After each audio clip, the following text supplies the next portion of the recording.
How's that for you? I can hear music. I can hear something. How's that for you? There Yay! you go. Hear music. I can hear something.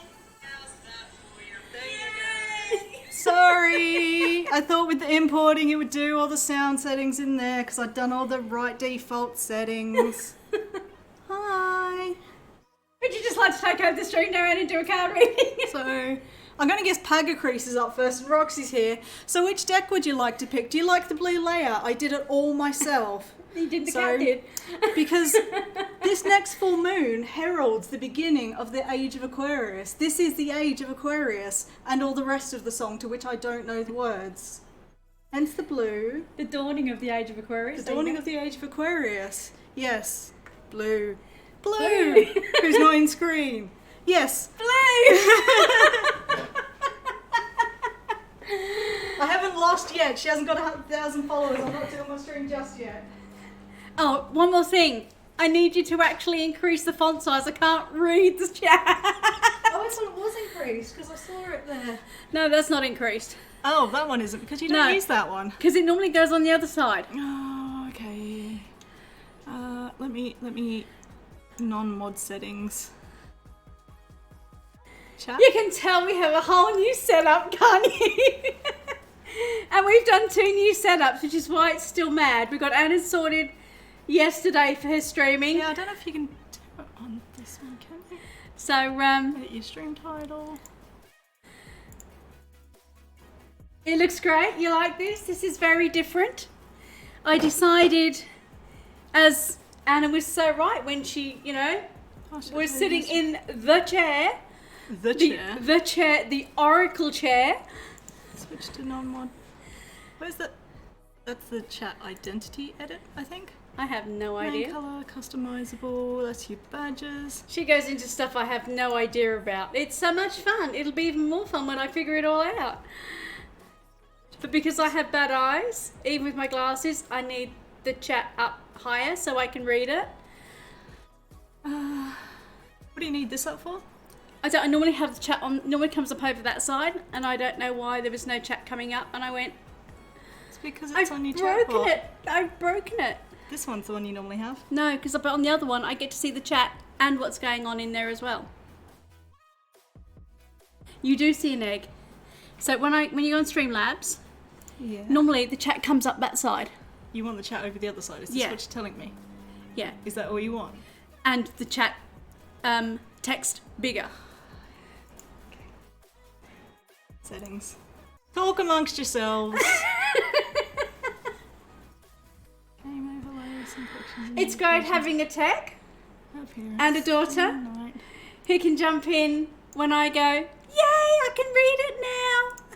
Thank you, I can see that bit. There you go. Do And you I'm- prefer it there or do you want it over the other No, side? I see. I prefer it on the other side. Okay, because on it's that closer side for there. you to see. Yeah, it's easier for me to see. Okay, that's as max as it is. Because and that's fine, there. because that eye's the one that's got the worst of the cataract. So I Okay. can see better in that side. Okay. Roxy settled in for long haul. And I just... God, No. old woman with my back. Sorry, yeah, that was. Can you still hear me if I move the microphone there?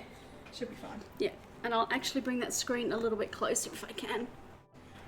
Roxy says, but I just laid down on it. I know, Roxy, darling, you did.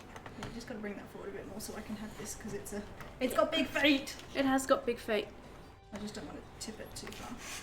If I just If I tilt put it that way. there, then I've Just got got the tilt strategy. Breaking crystals, breaking everything. It's alright.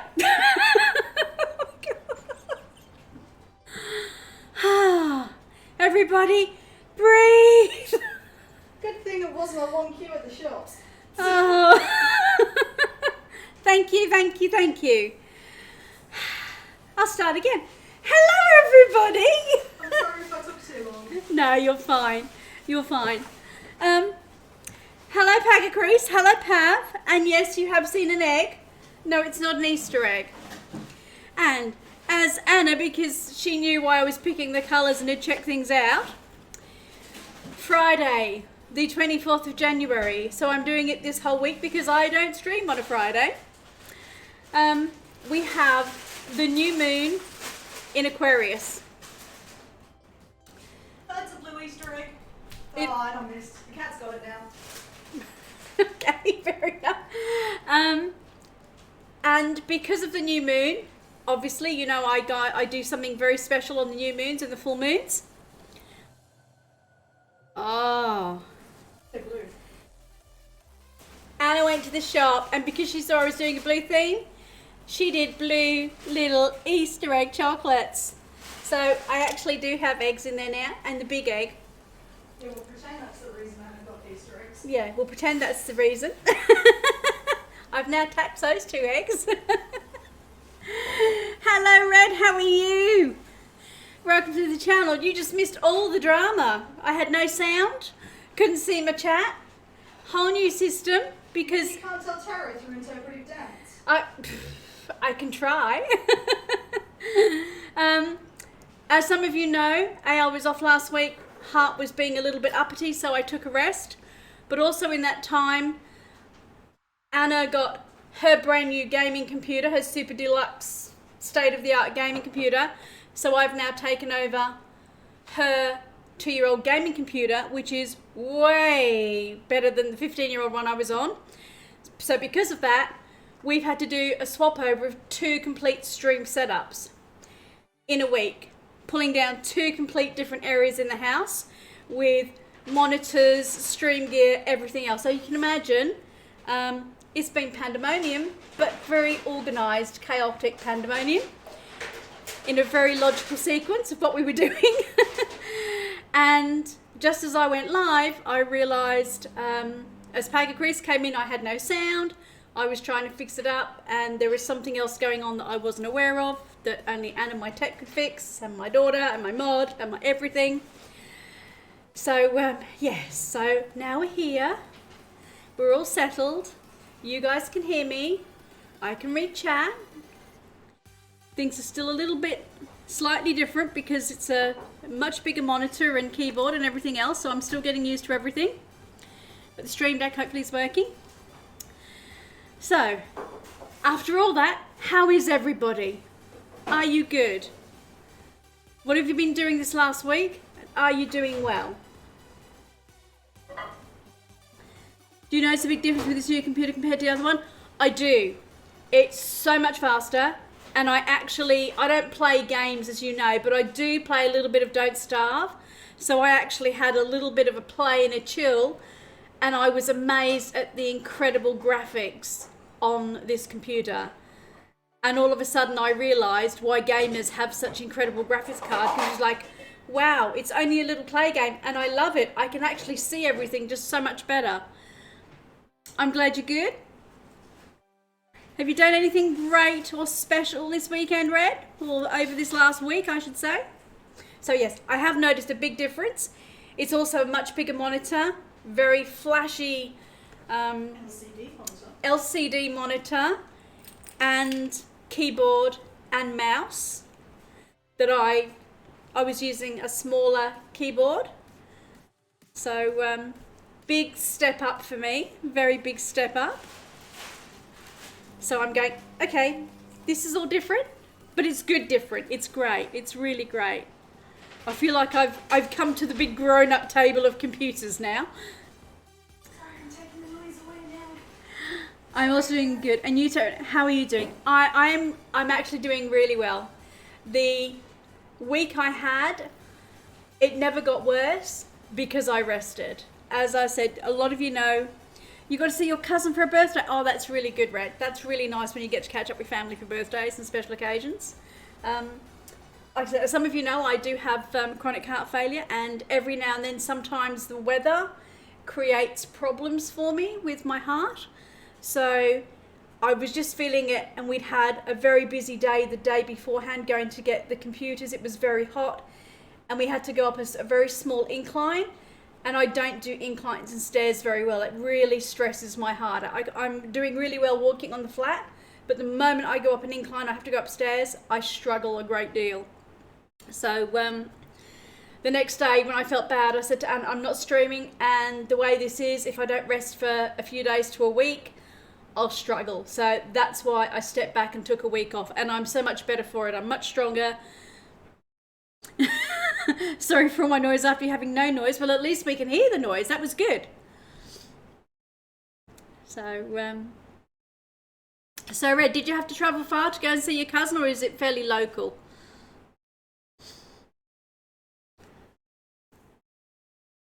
I know for me to go and see my cousins, I have to go interstate, which is a several-hour plane trip.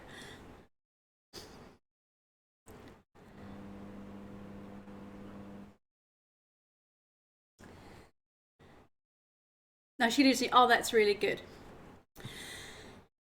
So I'm going to explain a little bit about tonight. You know, I do the normal general tarot readings, and tonight you'll notice there's no boxes, just because I needed some extra room and thought I would do that. But we still have the retrospective deck, the Wizard Tarot, the Animal Totem, and the Tarot Illuminati.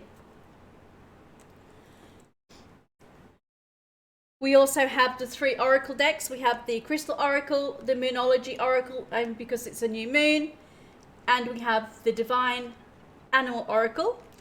And the extra cards I always use, as in the Universe, the Chakra, and the Wicca. So some of those things haven't changed.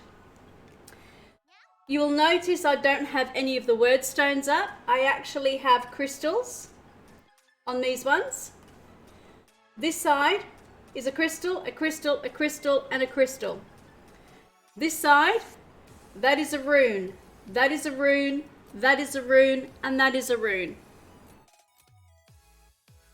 So tonight when you pick your deck for your reading, you have the choice of either the extra crystal or the rune. You don't get both. You have to choose the rune or the crystal, and we'll see how that pertains to your question. Everything is blue because we are in, or going to, or this week, have the new moon in Aquarius.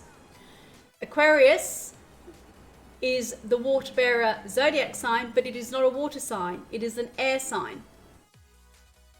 However, it does have the color blue associated with it. Hence the blue and the blue stones. The blue also relates to the chakras. And the reason I picked a silver is because Mercury is also joining Aquarius at the same place in the solar system when the new moon is on the Friday. So because of that, we have Mercury and the new moon, and we have the cards here and some other crystals I may or may not be using later on. So for now, I'm going to take those away.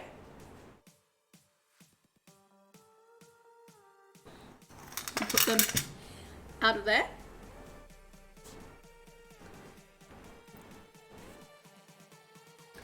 So as we go through, I will go through these cards, but the first thing I want to say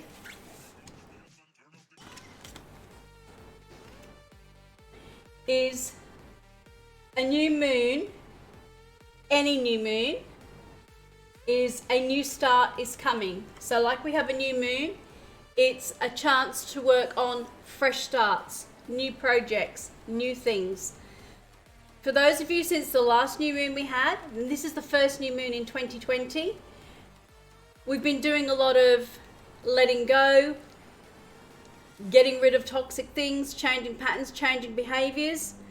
This is very much now the last part of the time leading up to the full moon where we can do that. So it still gives us that transition period from 2019 to 2020 where you kind of have almost a month where you can, as the new year starts, get rid of those old habits, because some people start on the 1st of January, others it takes them a little bit longer to get into the flow of things and really release things. And some things are much harder to release. Starting new habits, it can take a full month. Sometimes we're still getting over New Year, getting back to work, getting the kids settled. We almost don't get settled almost till the end of January. Like think, now I can actually feel like I'm starting something for myself. What is the name of the two crystals with a rainbow effect? Are you talking that one? Which one? there or these ones here, because I'm not sure which what you're seeing. Oh, the ones I put aside.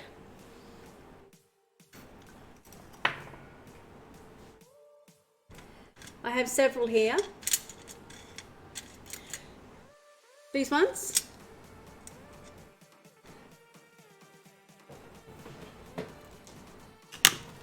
Whoops.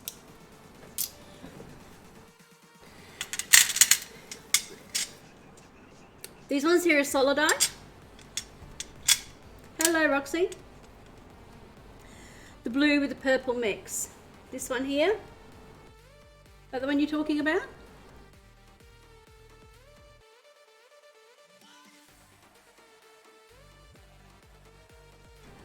That one.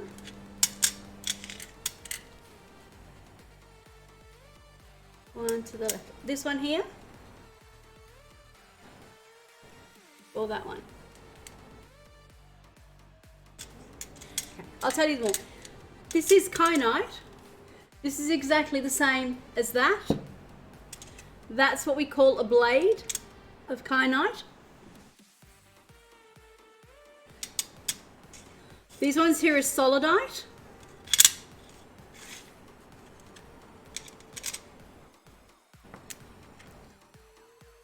This one here is a blue jasper. Very unusual to get a blue jasper. You get red and brown and yellows. That's a blue jasper. That is almost like a very pale chrysoprase. This one here, I just need to check in the other light.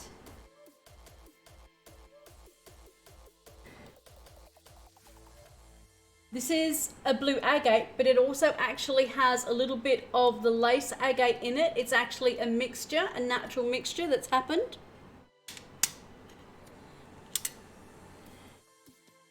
That's a different blue agate. That's a water blue agate.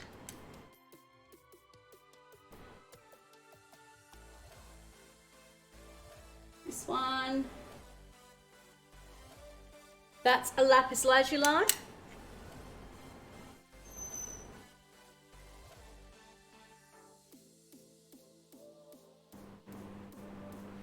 Sorry, because I'm getting the really bright light. It's kind of, I can't see the finer things in it.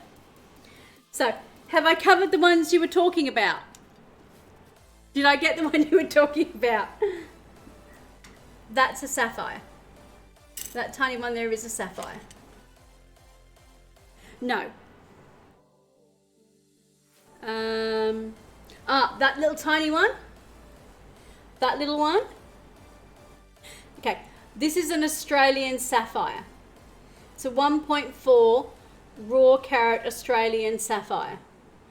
If I were to take it to someone who actually does all the cuts and the faceting, they would then cut that, and it would come down to about just over a carat sapphire. But it's an Australian sapphire in its raw state, and that came from Kalgoorlie.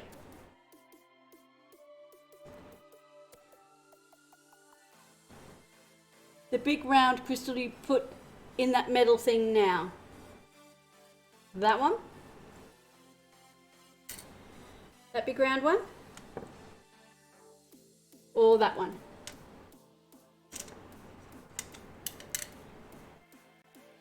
This one.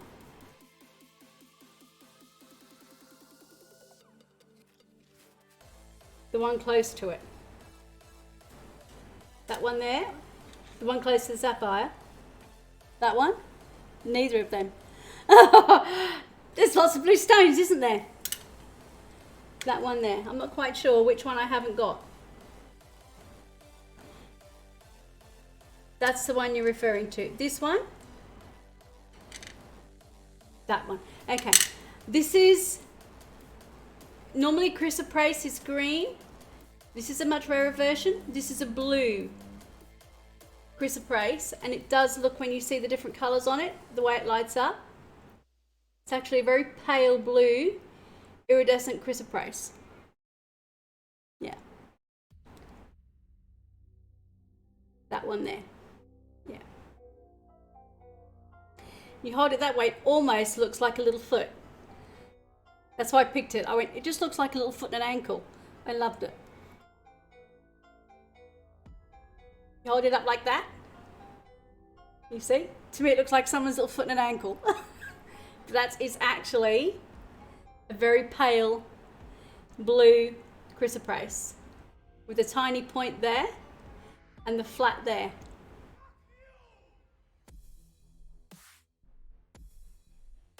Yeah. And then we have this one here. I need to hold this. That is a blue tiger eye. So you'll obviously see the yellow and the brown and the orangey tiger eye. I don't know if you can see the striations. That's actually a blue tiger eye. If you can see that.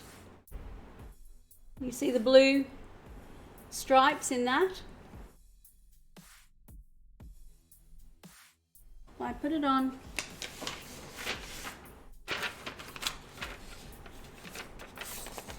If I try to put it on there, can you see the blue stripes better on the white? Z-Bugs, thank you for this resubscription for 2 months. Thank you very much. I appreciate that. Yeah, so that's the blue tiger eye. This is my favorite. If I get it in the right spot, hopefully you can see. Can you see the gold flecks through the dark blue? Now it's easy to see the blue strikes, yeah. So you can see that's the blue tiger stripe, the two tiger eye on the white.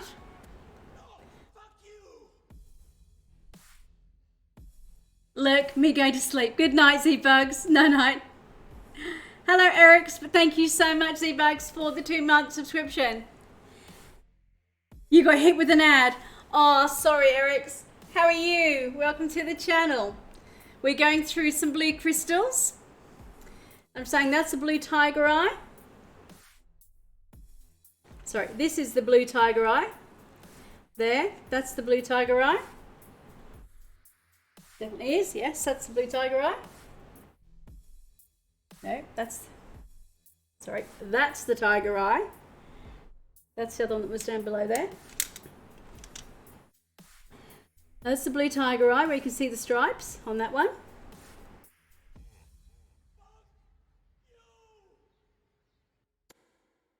Here we go, no ad. And that is the blue goldstone where you can see the gold flecks through it. This is quite a common one. This is lapis lazuli. This happens to be in a pendant. And this is blue lace agate. You can see the striations through that.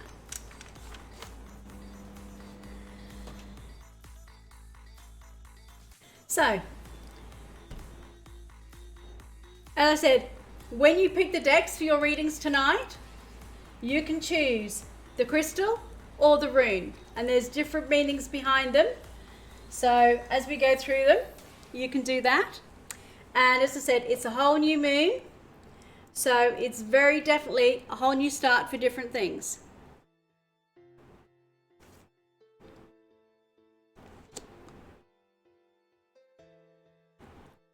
Is the audio out for anyone else? We had issues earlier on, Eric.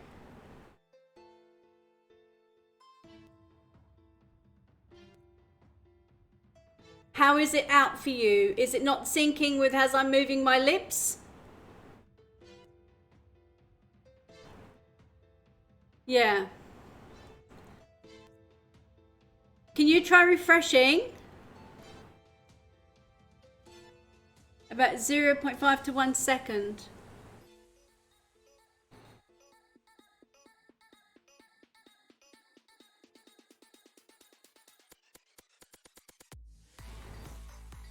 I'll do the first so I don't get hit with the ad. That's fair enough.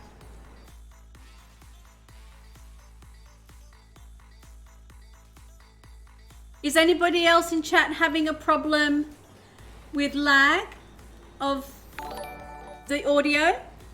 Oh, Eric, thank you so much for the subscription. Thank you.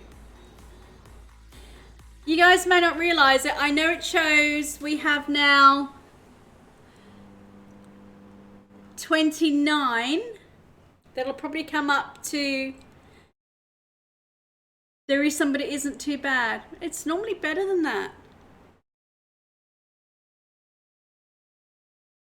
Is there anything we can do on our end, Anna?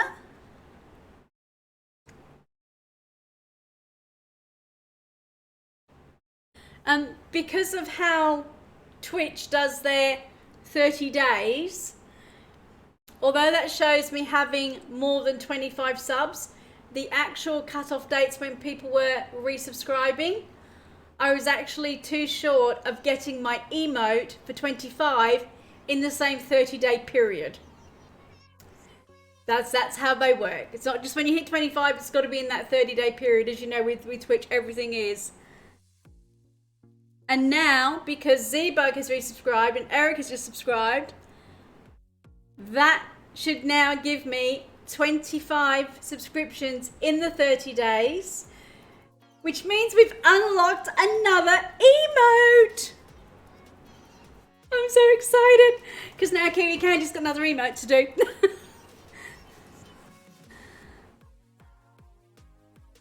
Not too bad for you. Is there anything I can do, Anna, to make it better?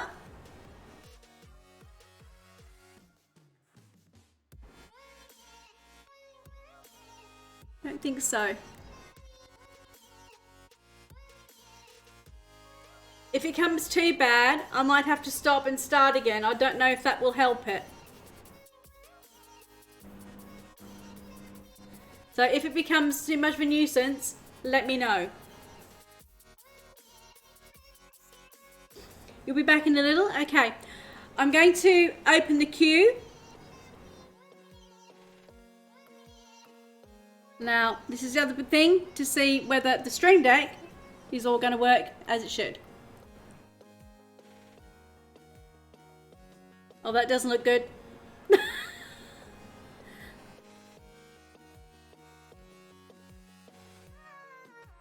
I know we sorted the Stream Deck out. Yes, now try that. Yay! Something else works. It doesn't matter how many times you test it until you do it live and it works and you go, okay, it's working. Join position 3. I've only just opened it. What is it doing? Hang on.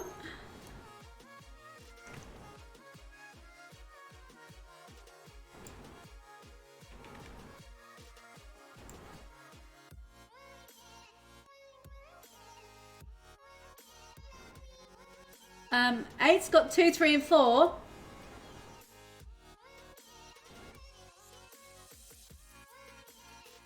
I have no idea where 0 and 1 have gone.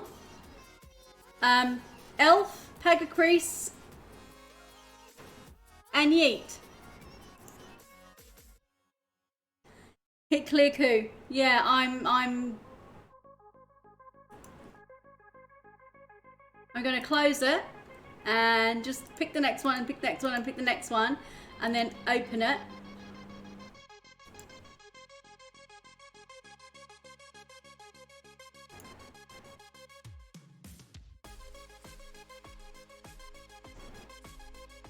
Alright, now let's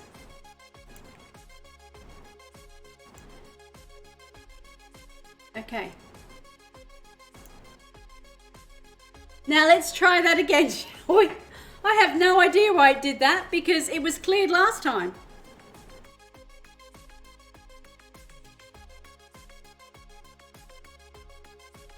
So you've definitely joined in Q1. It's now obviously gone Q1 and not Q0. No? It's actually still got now 2, 3, and 4 and then 1 again. I'm just going to pick next, pick next, pick next. That's just weird.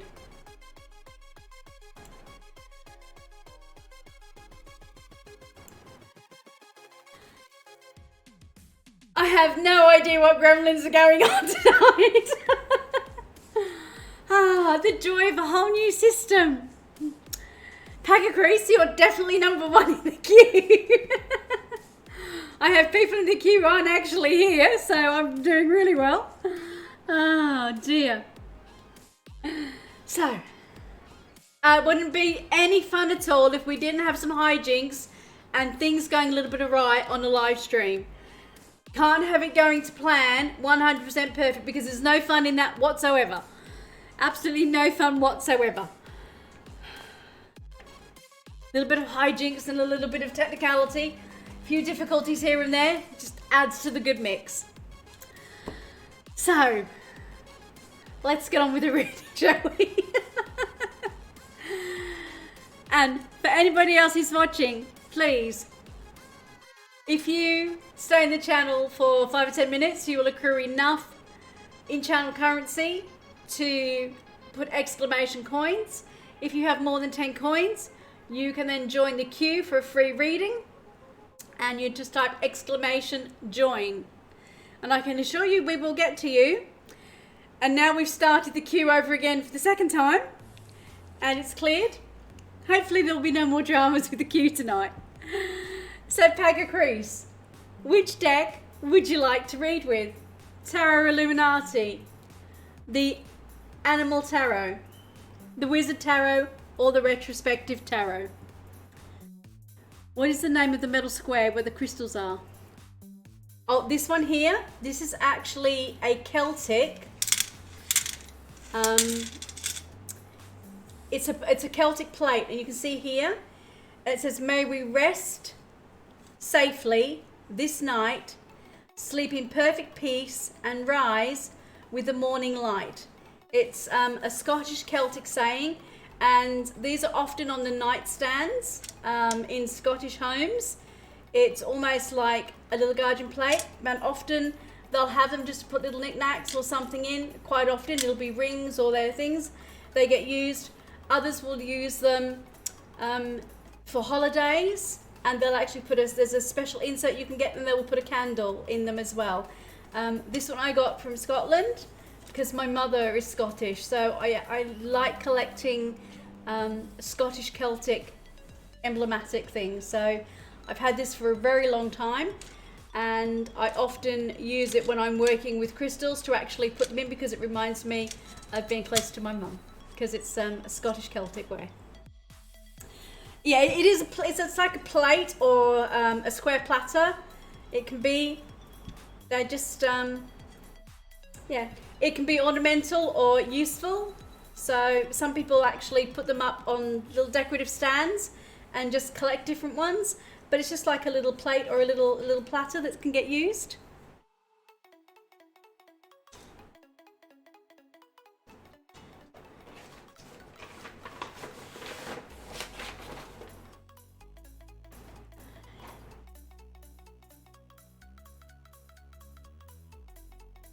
Yeah. So which tarot deck would you like? I picked the deck right next to the magical egg. Well, it's in between two decks, but it's very close to this one. So do you want the Animal Tarot deck? Because it's actually almost touching that. I'm just making sure I'm getting the right one tonight. There's lots of blue. Yes, the Animal Tarot.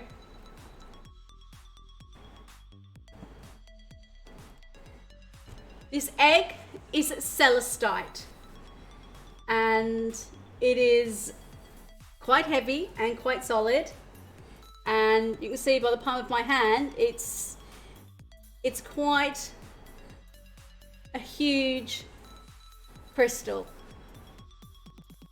and I liked it because it was the shape of the egg. It's the only one I have of that shape. Do you want the crystal or the rune?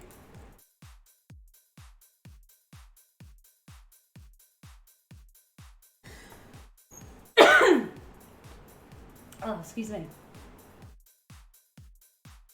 So I just need to check here. Put it on that one there. Yeah.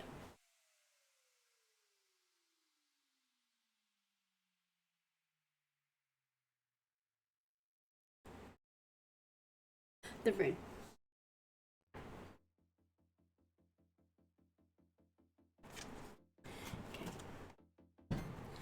Okay. That, so I can see I've got it up the right way.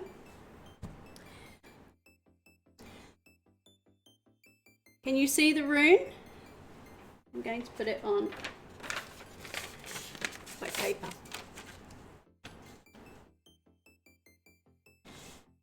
Can you see the rune looks like a letter M? Can you see that?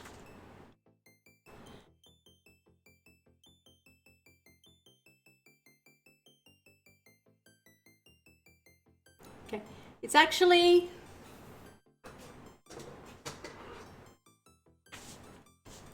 drawing upside down. It is an M.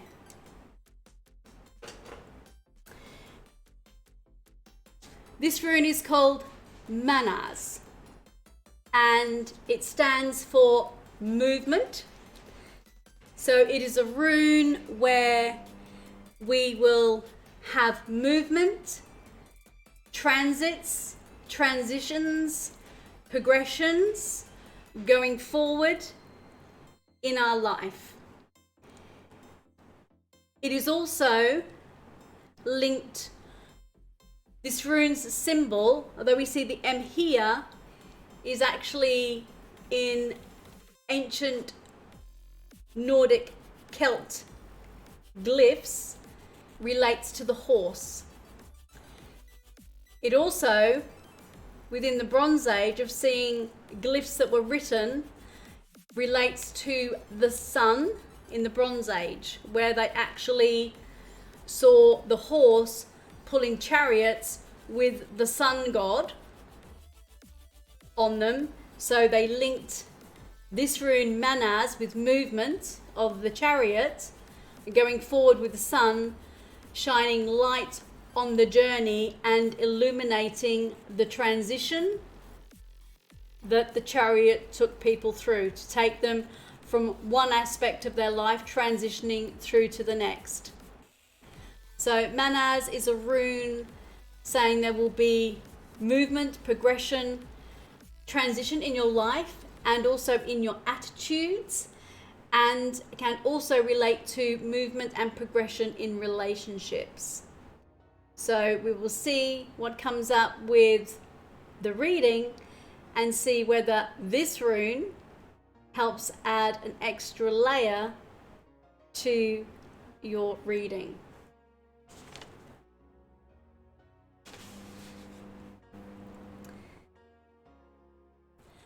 So Pagakris, would you like a general reading? Would you like a question? Or would you like a new moon reading? Because you know I always do specials at these times as well.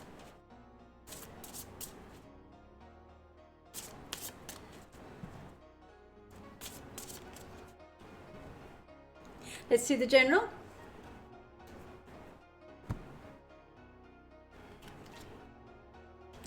I'll put the cards up the right way.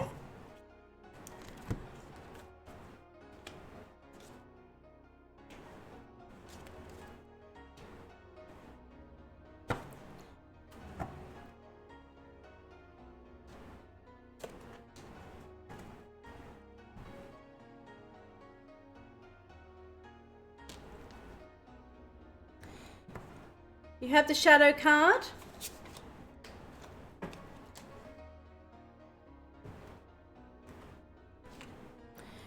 The shadow card is the Six of Pentacles.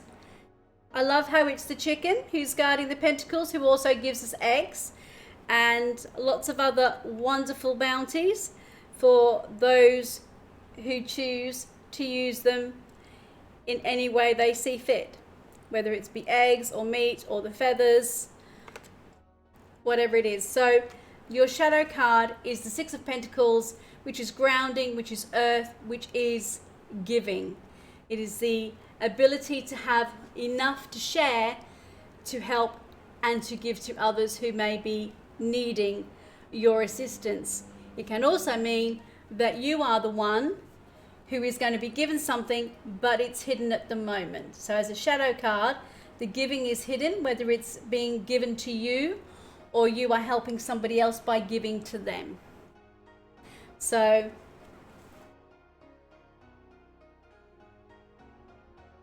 that's the shadow card. There. Start off with the central card. We have here the King of Swords. King of Swords is an air element and very similar to our King of Swords up here, although it's done by a totally different creator. Swords, as you know, is the element of air. It's thinking, it's clarity, it's logic, it's focus, it's communication, especially when it is the king. The king, unlike the page who's learning, unlike the knight who rushes in, the queen who is still balancing, the king has it all sorted. This is his realm, his understanding. He has the clarity by overseeing everything and having that clear, focused eagle eye of looking at all the details, all the bigger picture, macro, micro, and being in control and able to understand that. So as the center of the reading, that is saying, especially as we are coming into the age of Aquarius, which is an air elemental sign, where clarity and communication is going to be very key, but with Mercury for some will be a little bit mixed up. Having the King of Swords is saying for you, this next week or so, you're going to find communication quite clear and concise, logical, and be well in control. It really makes sense, the eagle being the King of Swords in that deck. It really does, because it's very much communication, but the king has complete mastery over communication. And being the eagle, having that clear sight, it's being able to see things in detail from a distance. When it's communication and clarity and focus and logic, having the eyesight, and the eagle is an intelligent bird, it allows that spirit of the animal, of the eagle being the king of the sky, where it has all of that. It has the ability to totally control the element of air with the thermals and its wingspan, as it's a huge bird. It sees incredible eyesight by being able to pinpoint and hone straight down to its prey, which in communication, that's what we're doing. We're kind of sorting out the wheat from the chaff, and we want to hone in on that point. And that's exactly the behavior that the eagle has.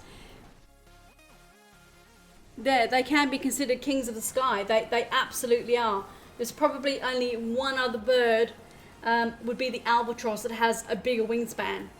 But eagles are very much considered to be the noble bird, the king of the sky. And also because of how high they roost, it's very much, they go up high to get a full macro view, but then they can go micro straight down. So it's a very good card for your reading. And going up here to the Seven of Wands. This is saying, we've had the Six, the shadow was your giving. The Seven of Wands. Wands is the element of fire. It's action, drive, passion. It is kind of everything the movement rune is about. It's going forward. When we have wands, the idea is we have the ability to take action. We have that fire in our belly. We're driving forward. The seven is there's been a bit of a battle to get there. And quite often when we're having movement forward and progression, it's never a straight line. It's invariably one step forward, two steps back, three to the side. Movement is never just linear, although we'd like it to be. It never is. It's kind of that funny little cartoon you see where they say this is the way we want it to be, straight, and then it's all higgledy-piggledy. That's the way it is in real life. When we see the seven here, it shows that although there has been a battle, we have the ability to take on those and move forward. We are we've got control now. We've been through the battles, but we're standing tall and we understand. We have here the skunk, and everyone's keeping their distance because he's got the last say. He's won the battle. He's saying, you can come at me all you like, but I've still got something I can beat you with. So it doesn't matter how difficult it felt the skirmishes have been, you know you're coming out on top and you will be the victor in the end. He has the smell, he does. But that's his weapon, that's his secret weapon. Like the eagle will use his sight,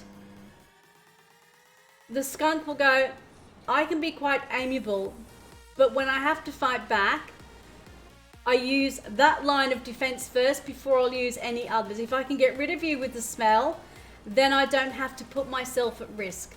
It's actually a very smart defensive strategy by having that gland at the back that will just squirt out that smell, that toxic smell. It allows everyone else to leave him, so he actually doesn't put himself in mortal physical danger. It's actually very intelligent. He's developed a sense of defense mechanism that saves him having to fight. So, an intelligent one in the sky, but also this has a measure of intelligence and strategic way of fighting.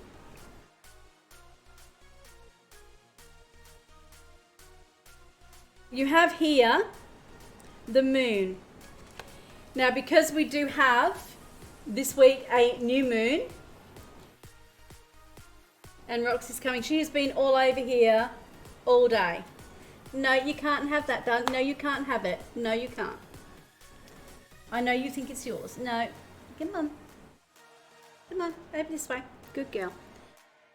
And sit on your chair. Look, I'll just move your chair out. There you go. Sit on your chair. She has a little chair on the other side of the table, and sometimes she sits down there and just relaxes and falls asleep. Does that deck have a Roxy card? I already saw the photos I posted earlier. Roxy has been all over this table. She's laid on all the cards. I was actually shuffling cards and she came over and she was touching the cards today and all the crystals and has been cuddling all the crystals. She's been everywhere. Hello Reg, you've entered the queue. Well done. So I think it does have a Roxy card. I think at the moment they're all Roxy cards. So this one here, you have the moon. You also have the wise owl. So you have the eagle, which is the king of the skies. Very intelligent. Because we're actually talking about the moon, although this is a general reading, you have the moon and you have the greatest bird known for its wisdom next to the king of the skies, the owl. So this is telling me that whatever's coming up for you in the next week, if there's some battles, you will have the strategies to come out on top. You'll be able to look at things on a very macro and see the big picture, but you'll also be able to hone in onto the smaller details. But with the owl, you'll not only be able to hone in on the smaller details, you'll actually be able to have the wisdom and the foresight and the knowledge to be able to see if there are any problems, how to come out ahead. Because when you see these problems, it's going to be the owl, the wisdom, the knowledge that you have, and having been able to use the foresight of the eagle to actually find the problem, you know how to address it and sort it out.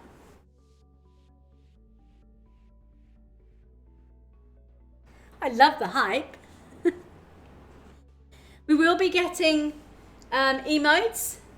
I have Kiwi working on them. So he's doing some sketches for me now. So hopefully in the near future, we will be getting sub emotes and emotes for using in the channel.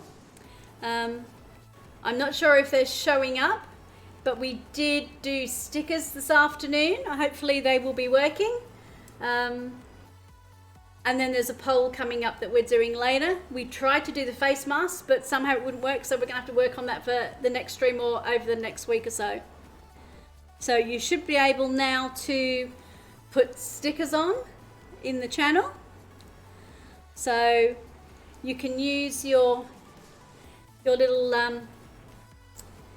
pentacles, your little in-channel currency things to use some of those. So on the bottom side of this general reading, we have the Four of Swords. Now the Four of Swords, you can see here, we have this little desert frog, and he's actually resting. He knows full well that living in the desert in the heat of the day, the best thing to do is be in the shade. So he makes sure that all of these swords that are around, they're just balancing on there, but they're letting him know that there are times when you've fought a battle and you've done what you've had to do. It is then time to retreat for a little bit and rest. So you can see the battle is here on top. He's found out what's caused the battle. He's now been able to address it, sort it out, and then the best thing to do is draw a line under it, pull back and rest. Hello, Go Positive Man. This is actually a tarot reading. I'm a tarot reader, and I know some of the cards look like some of the card games, I've been told, but it's actually not a card game. But it developed from a game a long time ago called the Game of Hope Tarot, but this is actually a tarot reading, and I give tarot readings to viewers in chat.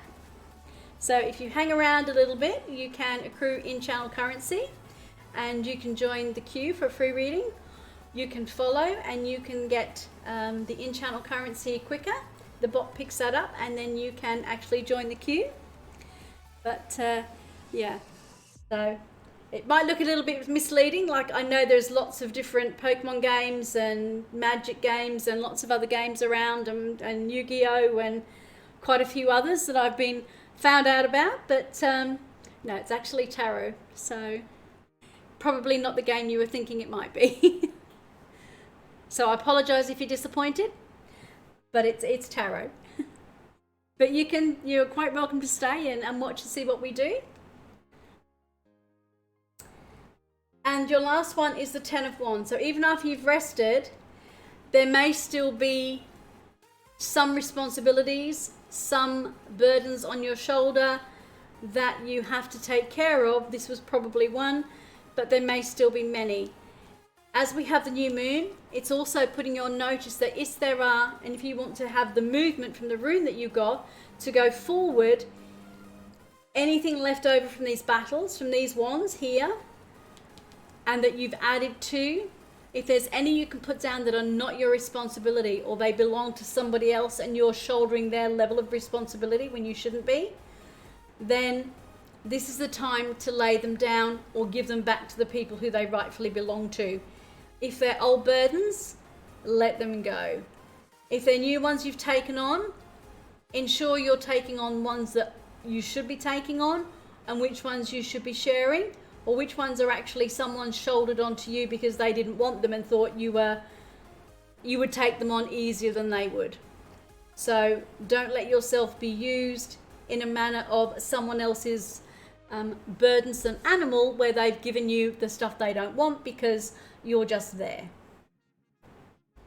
Does that make sense to you, Pagacris?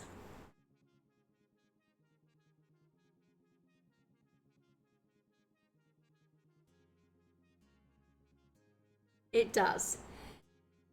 So, would you now, for your final card, do you want an oracle or do you want one of the universe, chakra or Wicca? I will give you the choice as you're a VIP.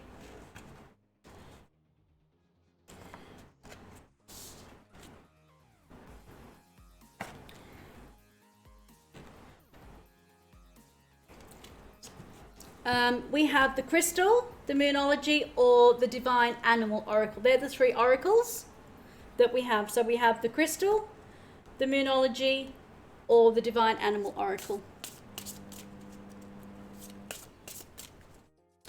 Moonology it is.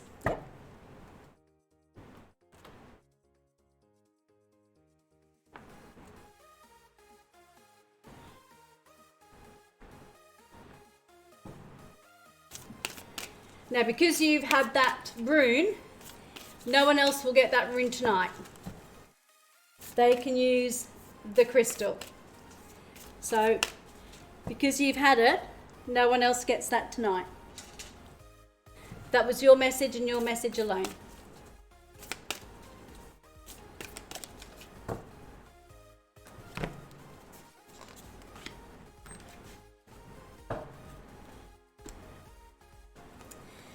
You have the waning moon. Now remember, with the moonology, it doesn't matter what phase the moon is in at the moment.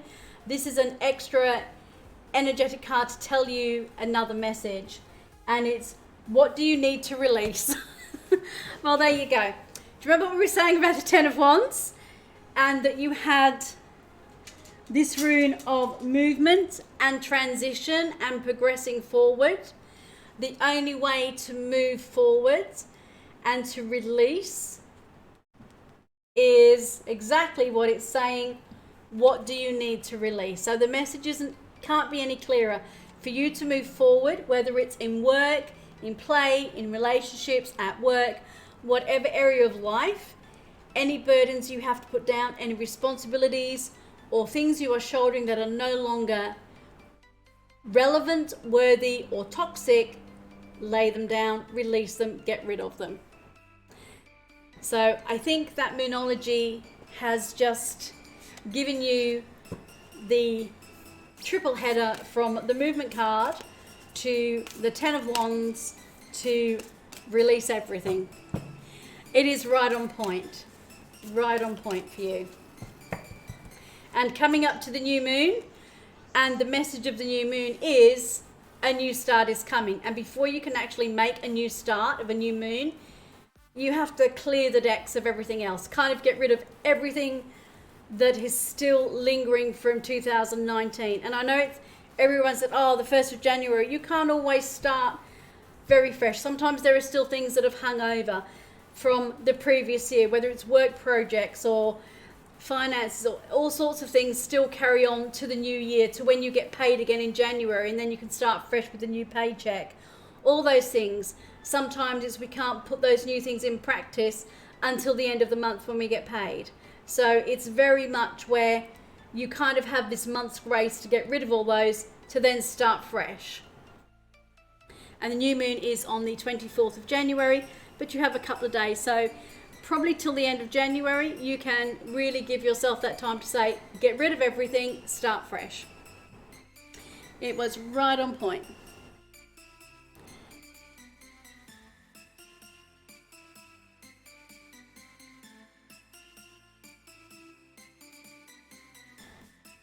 Pick. We should see who comes up next. You're very welcome, Peggy Crease, and thank you for being the first one. And thank you so much for staying with us and helping us out with all our sound problems and Anna having to come in and do her tech job before her mod job. It was kind of like, oh no, we're trying so hard here. It's just one of those things when you have a whole new setup. Sometimes, as much as you try testing it until you go live, that's when you know when it's broken and you go, all I can do is fix it. So, and you all know because you all stream, so you know that it happens. And you just laugh it off and go, well, you know, that's life, that's streaming live, isn't it? Why have we not picked anybody?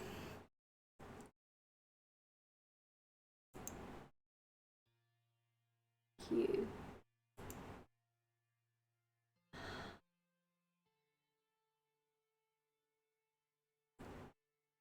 Red, you're next. For some reason, even though I do that, it won't let me clear it. I'm going to close it and open it again and try again.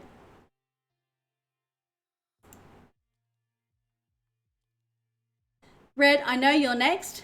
It had the other three there, so not a problem.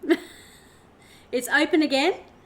It just kept bringing up previous ones that had been there. I don't know why. It's obviously telling me Elf and Yeet should drop in and have readings because they've been in the queue twice already. I'm putting it out to the universe. Elf, there's a reading waiting for you. Yeet, there's a reading waiting for you. The queue keeps telling me.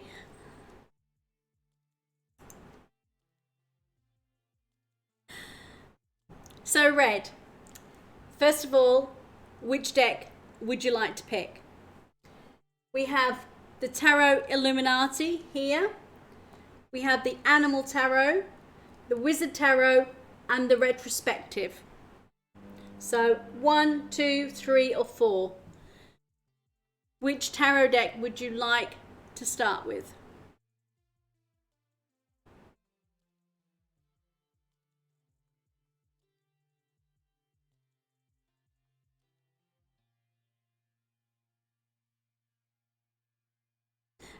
The Eye of Horus.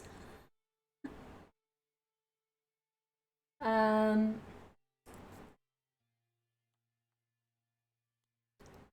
love the symbol. I'm not sure whether you want that one because you think it's the eye, the animal, the wizard, or that one. I'm not quite sure what that...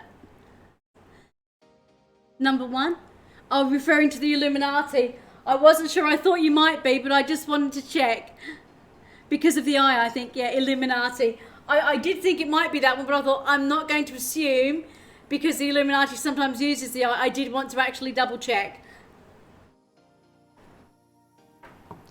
I did like it. I did want to go. I didn't want to assume because it's also a Freemasonry sign that gets used for the Illuminati as well. No, don't be sorry.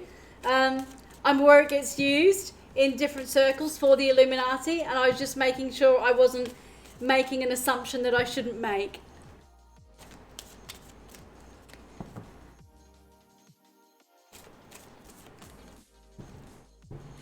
This is the ancient reference, isn't it?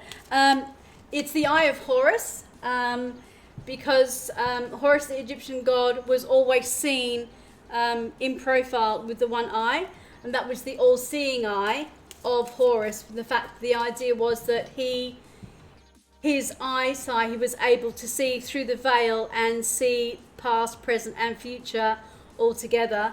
That he also was part of the Book of the Dead and able to see all that is, all that was, and all that was to be. And obviously the Illuminati back then are different to this Tarot Illuminati, which is not based on the Freemasonry or the Illuminati or the traditional Knights of the Templar Illuminati.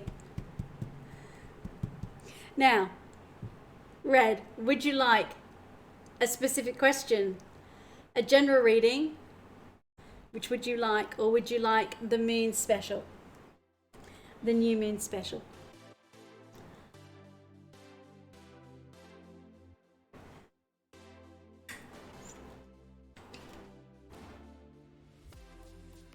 I can make it spiritual based. Hello Heather, how are you? Welcome back, welcome back. Now, okay, do you want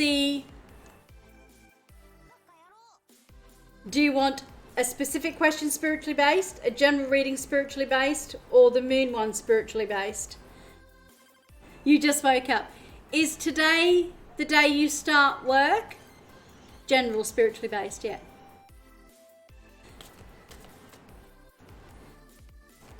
Because of the time differences of where you are, I'm not sure if it's today the day you start your new job. And for those that don't know, Heather aced her interview and she starts her new job on Tuesday. It is your first day today. So good luck, Heather. Really wishing you well. Thank you for dropping in. I know it's going to be your first day. Sending you all the great positivity and vibes we can for a wonderful first day. You're going to rock it. You absolutely are. We know you are.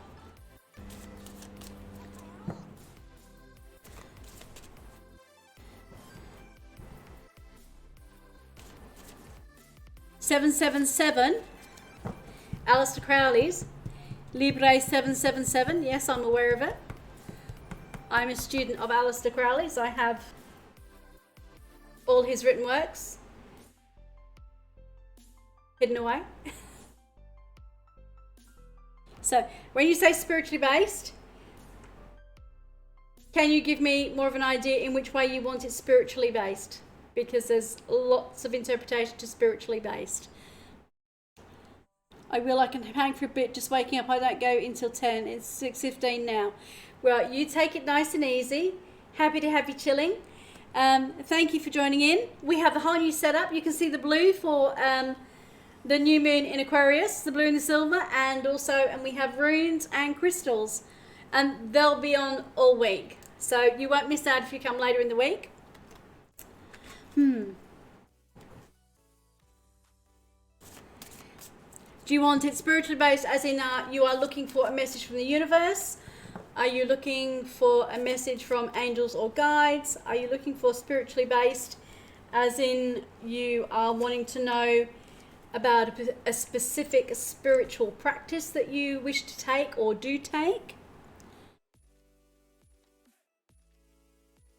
That's why I'm asking, because it can be a multitude of things. I just want to hone it to what it is you're after, so that I'm actually getting you the right reading. A message from your guides. Okay. So I'm hoping your guides will come and give you that message.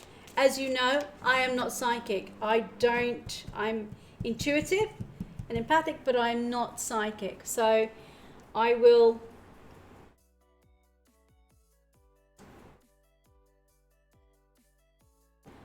Do you want a rune or a crystal to help with this? That's fair enough. Do you want the blue tiger eye crystal or the rune?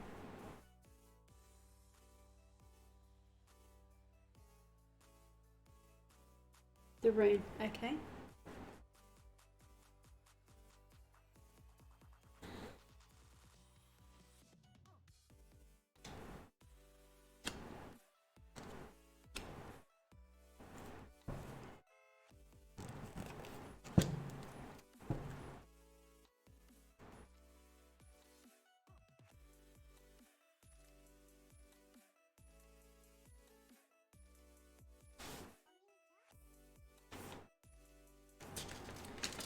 Show you here how we have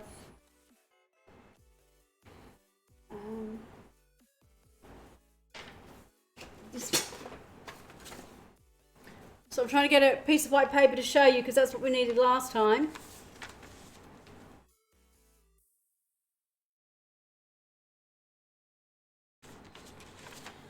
Can you see the rune on there?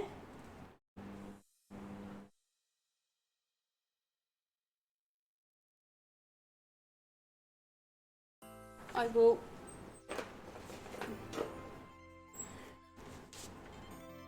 draw.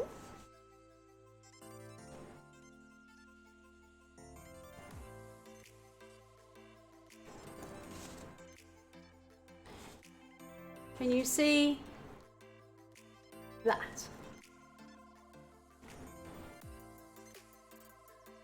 You see that rune? You see it? Okay, good. I just need to make sure you can. Make sure I've got pieces of paper ready that I can actually write them on. So I just want to make sure, yeah.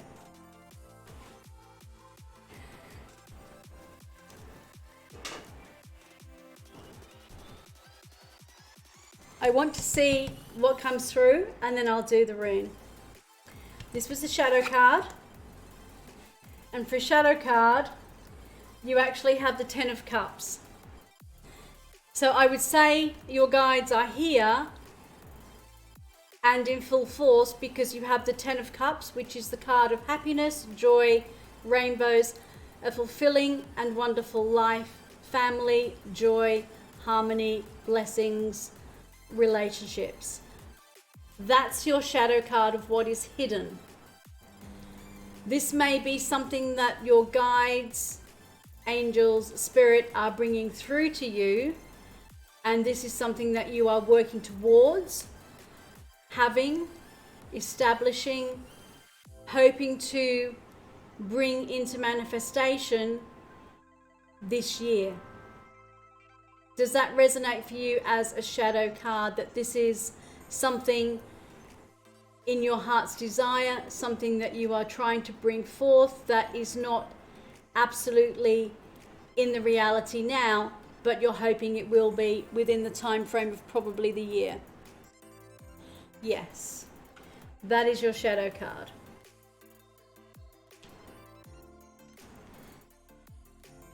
Your rune is Awaz. That picture, this one. When we cut this rune straight down the middle, it is a mirror image of the rune for joy. So half of it is joy. The mirror image with the two of them is total, complete joy, having two facing each other with joy, co-joined to make double the joy. That is this rune. It talks about the self, the inner self, that the journey to create joy comes from within. It is the inner self, working on your inner self, on every ordinary day things, living an ordinary life, but not in an ordinary way. It is living an ordinary life in a non-ordinary or extraordinary way. Because to bring joy into our life, it comes from within, not without. It is what we start doing on an everyday basis that brings us joy. It is the little things that make life wonderful. It isn't that life has to be perfect to be wonderful. Life can be wonderful on the journey because we never have perfection.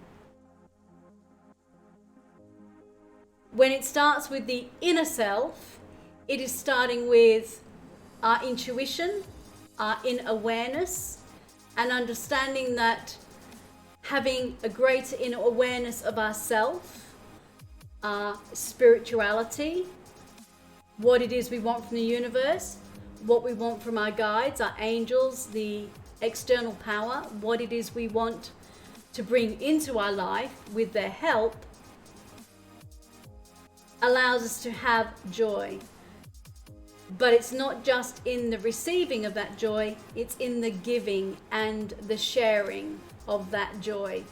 Because often the greatest part of joy isn't receiving a gift, it's actually giving something to somebody else. It is that joy of giving, knowing we are going to create joy for someone else, gives us joy. Although we don't do it just to feel good, we actually do it because it will give joy. Does that make sense to you?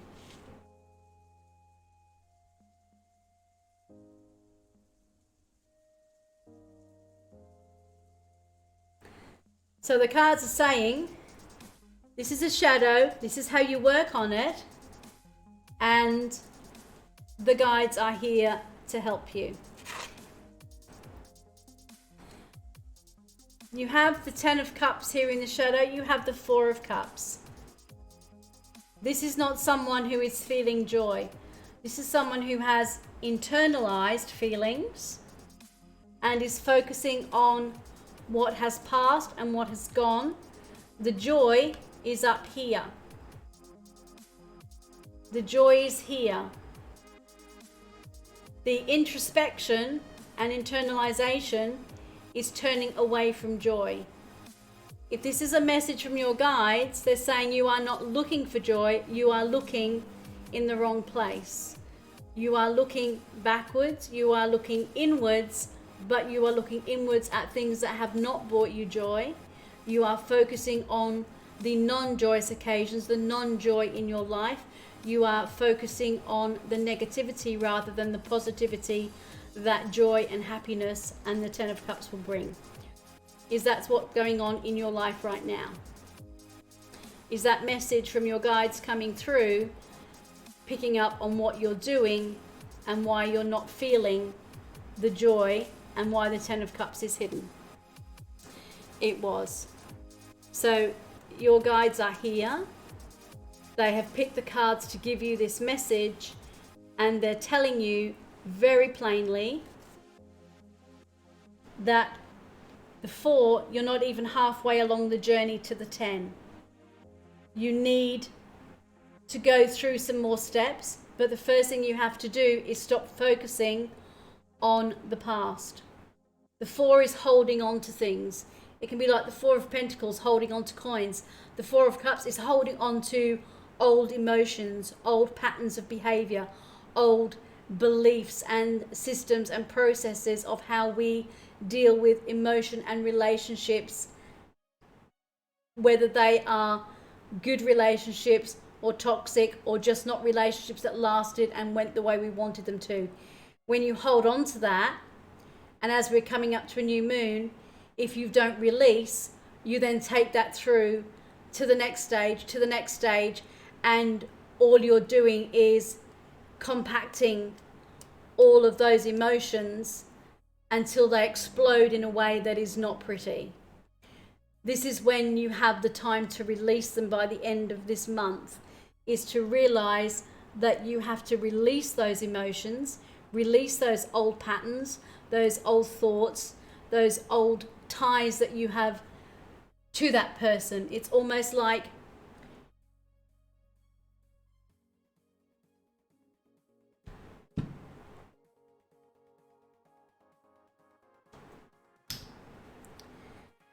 this is when we are holding on to what no longer serves. It is darker. It's blue, it's emotions. We want to start with a fresh slate. So we have to release the cords between here and the person or the processes in between before this egg can be the rebirth, the regeneration and the renewal to give us a clean slate. So the cords that are binding you to what has passed, you have to sever and cut them totally.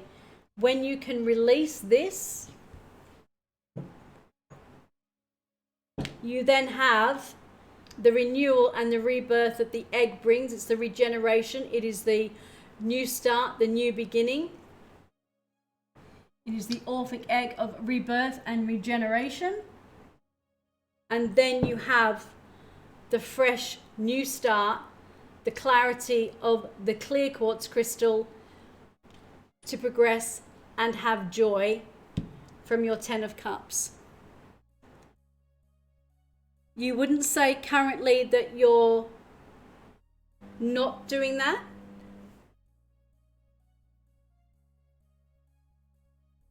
You're not currently holding on to things. So that card says you're holding on to something. Okay. You know what you have to do? There is something you're not letting go of emotionally. You might not be able to see it. What you need to do, and these other cards may tell you, you need to have a slightly deeper think about something that, and it may to you seem inconsequential, but you are holding on to something. And as you ask your guides to help you with these cards, you might not think it's anything, but there is something there. It might not seem major, but there is something you are holding on to. That's what that card is saying, is it's a relationship. So in a way, there is something that needs to be released. Maybe you kind of think, yeah, I'm over that, not thinking about it, nothing. Let's see what the other cards say and see if it kind of makes more sense. Okay. The Death card is exactly about this. It's letting go. It is having the end of a cycle, the end of something. It is an ending, having the transition period, and then having a new start. And it might be that you are in the process of, maybe you have let go of most of this and you are still in that process of maybe moving on in the transition phase. So you might feel that you've let go of everything. This death card may be telling me that you're in the transition and heading out towards that. Would that be more true with that card now coming up? But there is something there very definitely. The death is an ending of a cycle. So has there been, yes, so that's making very much that's what you have been letting go. So by having the death card next to that one, which is normally letting go, and then saying there is going to be a full death, I would still go over your thoughts and your feelings and check that you really have the death card there that's saying this needs to be a final, total ending, releasing of everything. So in case there is something, go through it. Maybe it's having extra photos around, maybe it's still messages, maybe it's still something that reminds you. Clear everything, release it, let it go.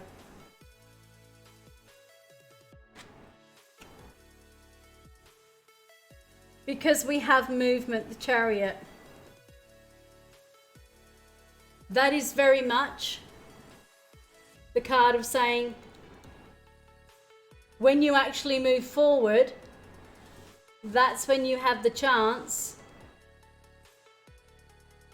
of heading towards the 10. This 4 is very much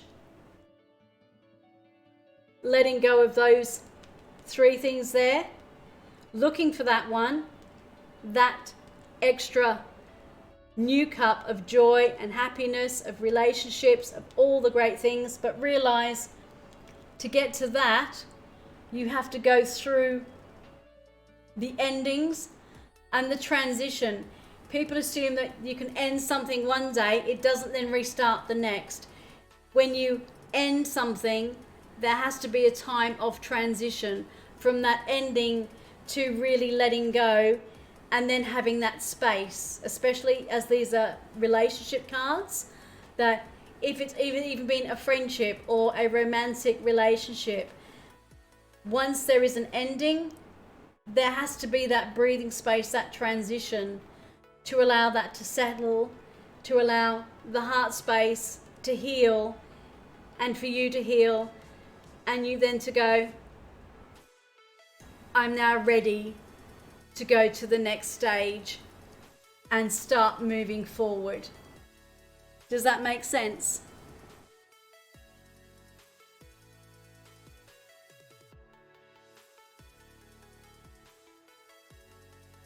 Good. But then it looks like there is going to be a wonderful future ahead for you with the 10 of Cups, because it doesn't get any better than the 10 of Cups. And I do hope that holding on an ending and that helps you get through with a fresh new start to be able to move forward and enjoy your new life.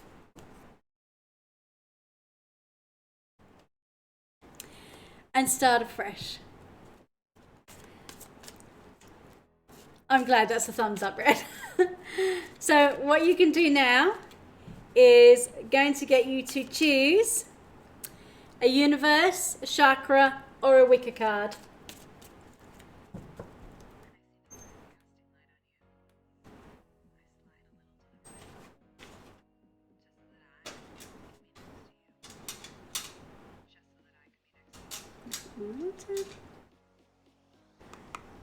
There's my little one there. Universe card.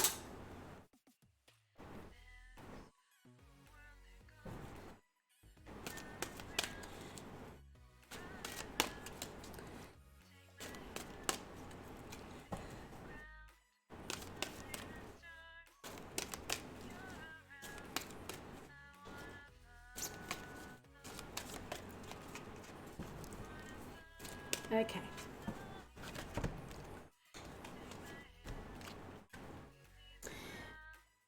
There isn't a soul on the planet who doesn't crave your approval. There you go.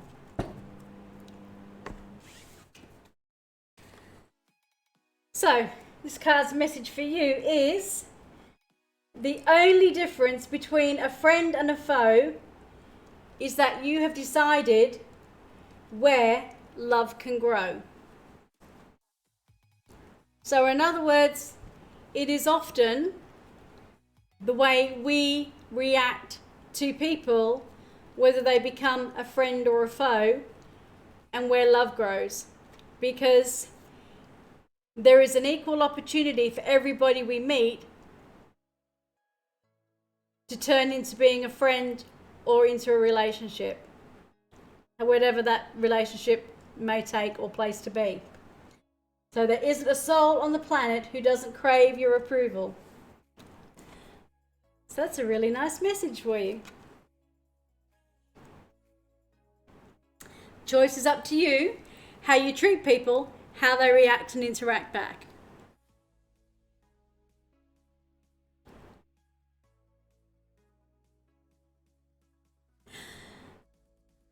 Okay, I'm not sure if we have anybody else in the queue at the moment, the way the queue's been going. Let's see. No, we're fairly...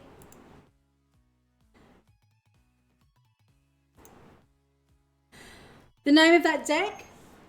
That was the Tarot Illuminati by Eric C. Dunn. He has 2 decks. He has this Tarot Illuminati and he also has the Tarot Apocalypsis.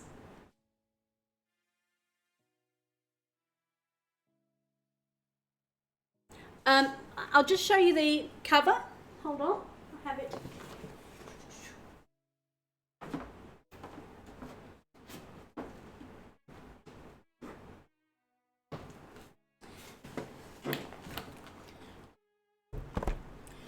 That's the cover of the box. And if you ever buy them for yourself, always make sure that you're buying the kit, because that way you get the book that comes with it. If you just buy the tarot deck, you get the deck on its own without the book. So anybody buying tarot decks, if you're not used to buying them, look out and make sure it said that it comes with the book and not just the tarot deck, because they often sell the decks without the books for anybody who may want to just have the deck. Because some people might be getting a replacement deck and not need the book, or go, I don't need the book, I just want the deck. Yeah, it's lots of different ones. This is his sister deck, the Tarot Apocalypsis. The artwork is different in this deck, and because I got it as a special edition and had it signed, I also got pictures within the deck. So this is the artwork of the sister deck. So it's very different. That's the world. That's strength. It's a slightly darker deck. This is the Hanging Man, as you can see there. And it comes from all different cultures around the world. This one, that's obviously the Hermit. This is the Devil. So you can see the artwork is not as pretty and nice. It's a little bit deeper. It is really lovely. This is his sister deck. So it's the same artist, but a much deeper deck. This is the Hierophant. And because I got this as a special edition, and he actually signed it for me as well, I got the collector's plates to go with it. So this is the Lovers. This is a Magician. They used to be up on my wall. And if you like this one, this is the Apocalypsis. And that's Apokalypsis. And that comes with a very thick hardcover book. One side is the cards, that's the book. It's enormous. Beautiful. Well worth the price. Very heavy. Then we have Justice, which is that one. And this is the Chariot. And he also has Pandora's Box in this one, which I absolutely love. So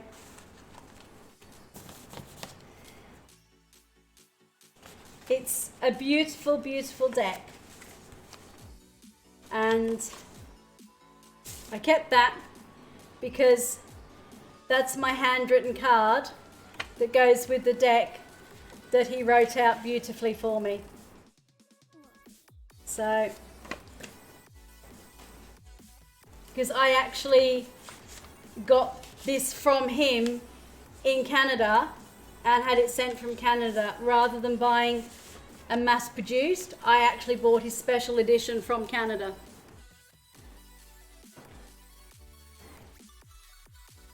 Which is where he resides on his ranch.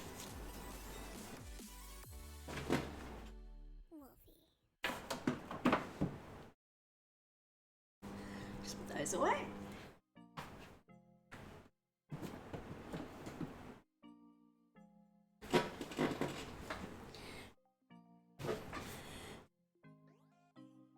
Yeah, he does beautiful artwork.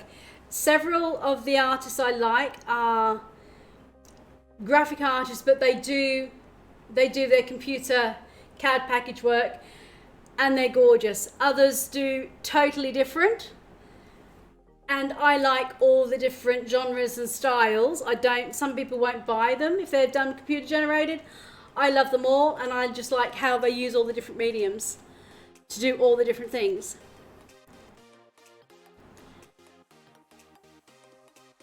So, is there anybody lurking or in chat who would like a reading?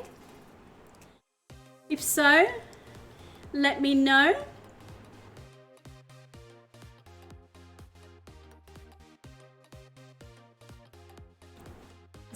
One of the other things I'm hoping to do is start doing some polls, because I want to see which category of cards you like out, and eventually a list of favourites, so that I can have maybe one or two favourites that people really like as their top decks to be in the mix every week or on a rotation.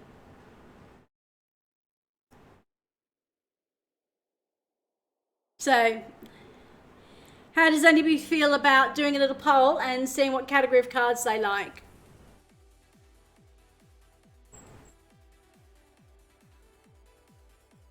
If I can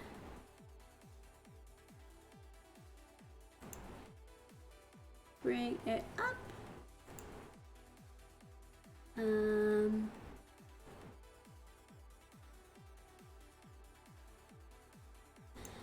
So let's try.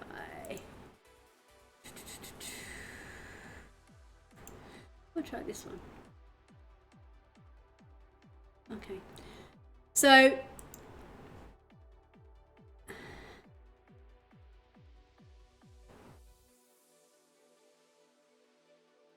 now, is that showing up for you guys? I've never tried one of these before.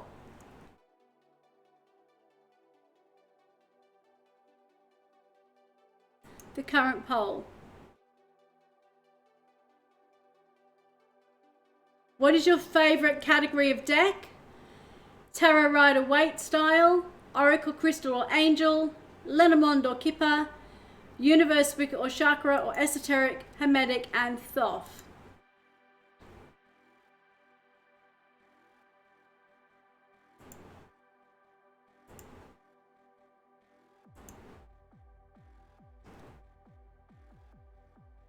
it shows. You should be able to vote. Because I'll be running this over the next few, so I'll just sort of do a compilation over the next week or so. Thank you for the information. I'll most likely be purchasing the Tarot Apocalypse. It's Eric, E-R-I-K, C, initial, D-U-N-N-E, Eric C. Dunn. So if anybody who is in chat would like to vote on the categories, I'm trying to find out whether you want more tarot, more oracle, more of the other styles of decks, because I have a mix of all of them, and which ones are people's favorites, and then I can start working on putting some titles so we can maybe hone down a few favorites that everybody has. You got it bookmarked for the kit. It makes a difference because the book is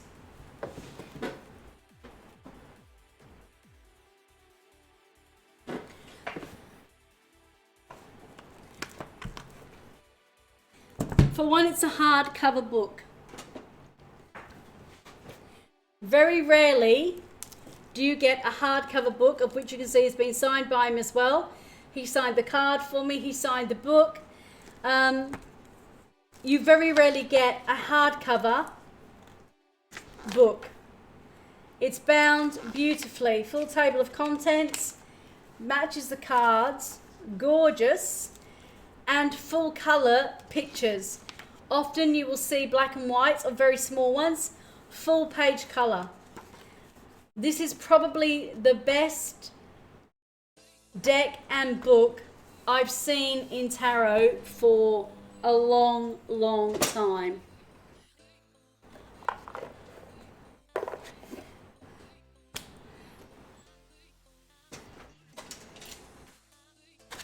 And that's the back of the cards. They're very different to those, but you can see how rich and jeweled that they are. And the artwork, as you saw. High gloss, beautiful stock, absolutely gorgeous. So, very definitely, it was on my wish list. But you can see why you need the kit, because that book is worthwhile. And that's why it costs a little bit more than some of the others, because it's a hardcover, full color plate, gloss pictures.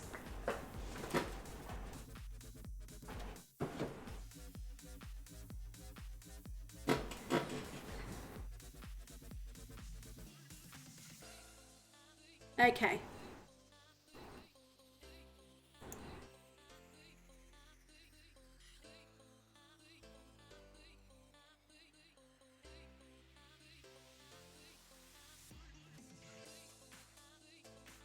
Okay, so we've got Oracle, Crystal and Angel, and Esoteric, Hermetic, Thoth.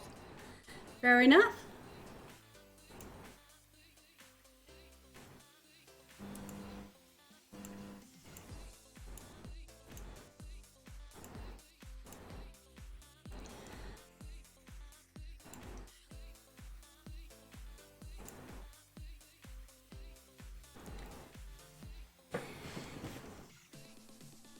It's good for me to find out. As I said, I'll be running that again, and it doesn't matter if you vote again. It's just for me to have an overall idea of the types of decks people like to see, because that makes a difference to what I might buy in the future, of what can be used here, whether I use it personally or if it's going to be used on stream, and pretty much all my decks are, as to what people like to see.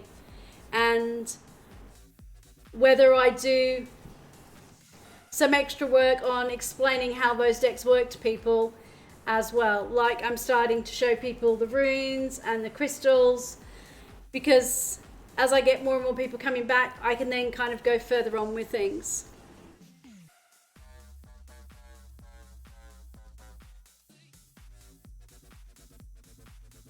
That's really good. So, I've explained a little bit about the different cards here. I wanted to go over some more about, I've got some of the crystals here, but how a new moon, when we have new starts, it creates something very different. It's unlike a full moon, which has the sun illuminating it, and it's very much its growth and expansion and going outwards. The new moon is very much, it's a new start, but it's starting from within. It's a very different energy that it has. Because of the color blue, it's very much the throat chakra. It is about communication. It is the element of air, the swords, communication, clarity, focus. And we can't speak with clarity and logic and critical thinking if we actually haven't sorted out the thoughts in our head first and made sense of what is going on in our heads and worked out what it is we want to say with a plan. So for someone who might be talking in their work, you might have to make presentations. You'll know that you don't just go into a meeting and talk off the top of your head. Very rarely. I've known some of my managers who have. So I won't say nobody does it. I've known a few. But most people, if they're going to speak to a group and give a presentation, will actually plan what it is they're going to say. They have something, an important message, a point they want to get across, and they'll write it down. They'll marshal their thoughts, and they'll get their thoughts all sorted and correct before they start actually speaking. So how many of you actually do have to communicate to a group of people in your workplace or for your hobby or something else? So do any of you at work have to do presentations and things like that, where you have to actually communicate ideas to either your superiors or your line managers or to staff that you're looking after? Anything like that?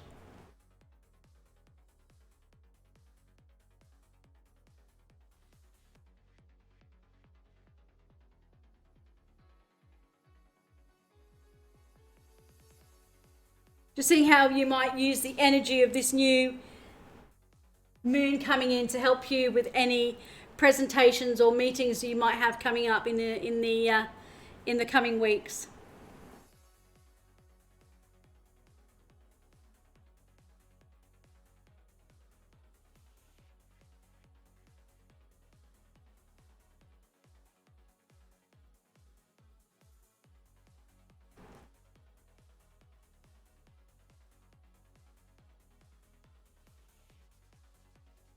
Obviously nobody does, that's fine. Does anybody have any general questions for me, or tarot questions or anything else? We seem to be having a really quiet night tonight with readings, so make the most of it, because normally I'm flat chat with readings. So for those of you who wish to ask me anything, then please do. If you've enjoyed what you're doing and what we've been doing here, feel free to... Hello, Dustoff, how are you? Today is really calmer than usual. It's probably because I've been away for a week, and although I did send out an email earlier on Facebook and Twitter and everything else. Hey, Dustoff. Lovely. It is calmer. It's been actually quite nice. With all the hassle we had earlier on, I thought, I'm not going to be able to do a stream. I've got no sound. Hello, Dustoff. How are you? So it's nice to be able to chat about things people in chat want to talk about.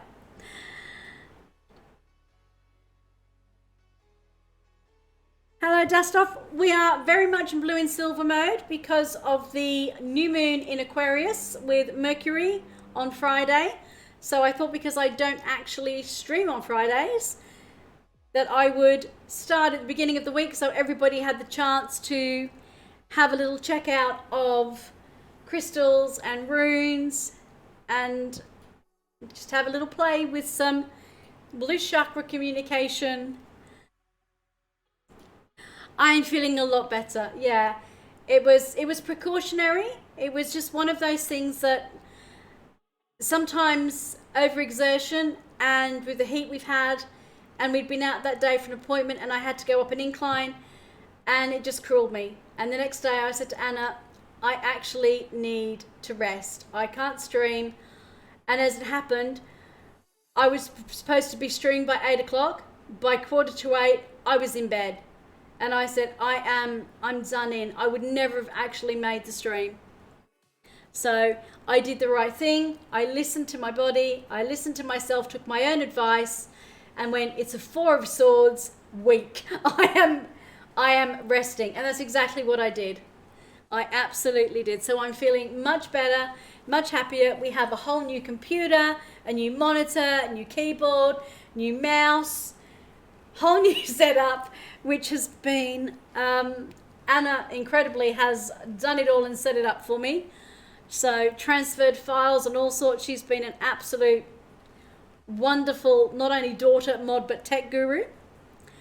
So dust off. If you'd like a reading, we are definitely open and free at the moment. If anybody has any questions on tarot or oracles or runes or crystals or anything else, we have all the time in the world to chat. As I said, unless someone would like a reading, then please do.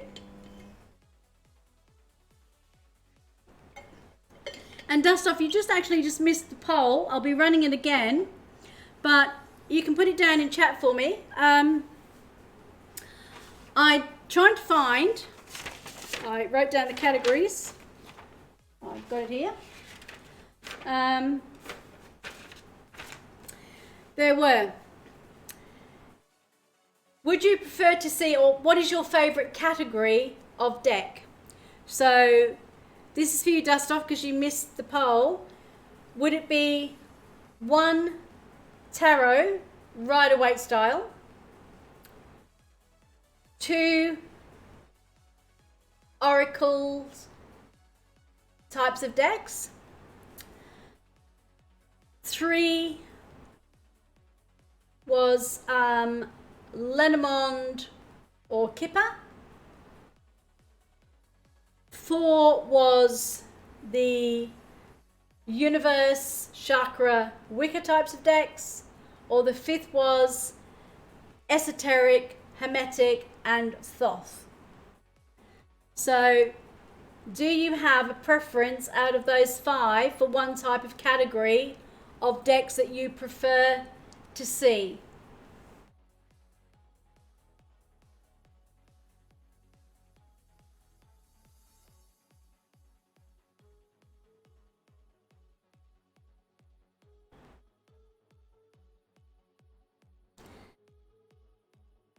I said I'm just running a little bit of a how can I check what people are enjoying. You prefer tarot Rider-Waite, fair enough. I said I'm just trying to find out whether I should have a greater mix on the table. So maybe 1 tarot, 1 Thoth, or 1 Hermetic, or that type of thing. So I'm just trying to find out which ones are more popular, which ones aren't, so I can put the ones that most appeal out on the table and maybe then just throw in a special different type of deck every now and then. You wish there was an option to vote on everything. You can vote on everything. It costs you an extra 10 to vote, so you can actually vote. If you like the whole mix of everything, that's fine. In chat you can just say, because I did actually have it up there, that you can vote on one, but if you wanted to put extra votes, it only allows you doing it by 10 bits for a vote or something. So, but if in chat, if there's others you wanted on there, or if you know of a particular deck that you really like, that I use, let me know in chat. You voted on Angel Oracle, but I like everything in general. Okay, when you say Angel and Oracle, are there any particular Angel and Oracle decks that you really like? Because I have some of Doreen Virtue's Angel and her Unicorn deck. But again, I'm always looking at different Oracle decks, and there's so much variety. I wish I knew what people liked. So before I start, Nali and I were discussing Thoth in Discord. I'd also be interested in seeing that if you work with Thoth. I do work with Thoth, yes I do. And I've been thinking of getting some of the other variations of Thoth, but because the artwork is so intricate, I'm actually thinking of buying the large Thoth deck, because I think it's so intricate, having the larger cards would be advantageous. Because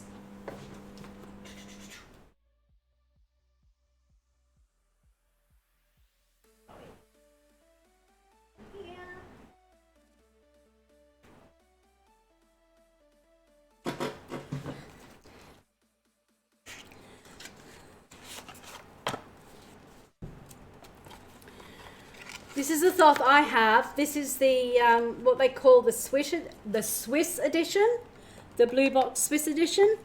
But there's other, and some of them are fine, but some of them, it's hard, I think, to see all the intricacies on the Thoth deck. Yeah, we were looking at some art comparisons yesterday, and I think the Thoth compared to the Rider-Waite, when you put them down, the imagery and iconography of the Rider-Waite is quite well known. So if you put out 3 of these, you kind of can understand and see what card it is. There's a lot more going on, and I haven't done compare. I've just picked out random ones, but you can see the difference. Some of them are quite straightforward, others of them are not, and have quite a bit in them. And I think to show them on stream, I may be wrong, but do you guys seeing them, do you think the larger Thoth deck would be better on here on stream?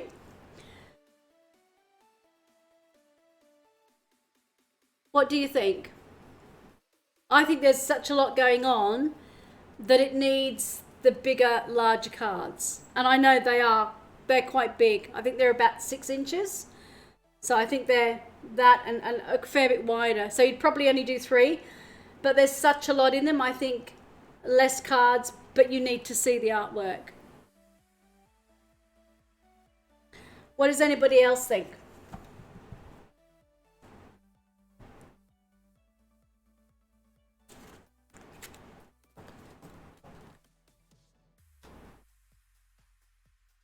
Yeah, I think the larger deck, and I know you can, it's one of the, there's a very large Rider-Waite and there's a very large Thoth. I'd actually like to get both, because I'd love to go, here's the large Rider-Waite, here's the large Thoth, see the difference in the system, because a lot of people don't understand, although there's a lot of comparison, the extra symbolism and depth of layers in the Thoth. I've been using it for a while, and I still go to the book and go, what's that one again? Because it's so intricate. I mean, Aleister Crowley, and as I said, I actually have the full collection of everything he has written in PDF format. Just because I can't afford the cost of all the books he's written. And I have those and work my way through reading them over and over. And you can read a paragraph 10 times. The man was so incredibly gifted at what he did. The information. Yeah. And I think you need the 2 bigger cards to do it. And as some of you know, I'm writing some courses. I'm doing some basic numerology and tarot courses and rune courses. But what I'd like to do is, for when we have, oh, you can do it, having quieter nights like this. They don't happen very often. Normally when I've had some time off, the first 2 streams go a little bit quieter. And that's when I can say, well, okay, we can get something out and do a little bit of a difference. But it's really hard because these are quite small. And I think what I'd have to do is then set the second camera up to do a close-up of the thoth. And I think that's the only way it would work, because the intricacy to actually see everything on here, or actually say to people, if we're going to do that, how many people actually own a thoth deck?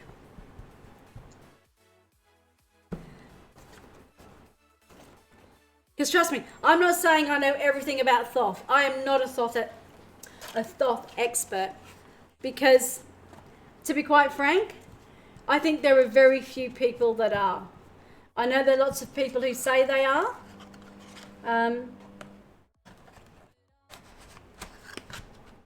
I think I know 5 people who I would say are true experts. One of those is Marcus Katz, one is Benabel Well, one is Don Petier, one is I'd say Benabel Well, and maybe Christine Gaudet. And it's 4 out of 5 those are tarot masters. So yeah, there are very few lay people or tarot readers, unless it is the only deck they've used for years and years and years. Would say there. Gnarly does, yeah. And I know Gnarly does quite a bit with the thoth. Miguel Marcus, another guy I know, he's very heavily into the thoth, and he was kind of mentoring me on the thoth. So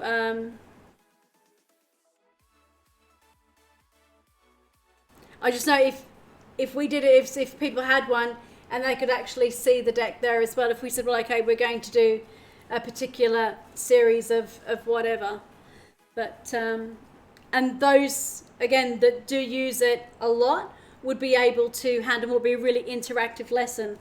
So we think a Rider-Waite Smith Thoth comparison stream, interactive with everyone, would be a good idea. Would that be a yes? I think it sounds like it might be.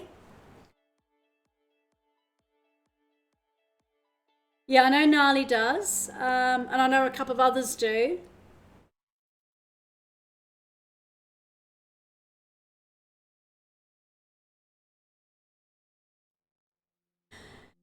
You can buy, I definitely will be doing it. It's definitely one of those.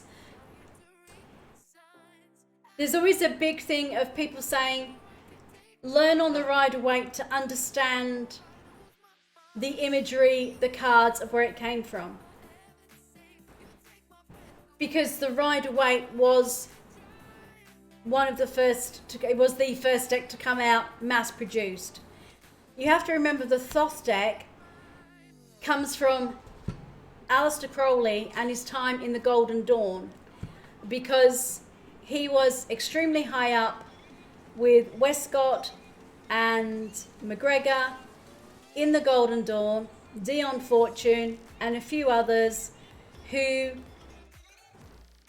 he ran up the ranks incredibly quickly and overtook those who'd been studying a lot longer. You should make Amazon affiliate link with the deck you use so we can buy and follow along if we'd like, while you get some credit. I can organise to do that and let you know when I've done it. It's not something I'd thought of, but yeah, I can do that. I'll have a chat to Anna to see how we do that, and we can get that done. I won't be sort of doing it in the next week or so, so we can do that and I'll let you know, and you can buy it through my affiliate link and we can do that, absolutely.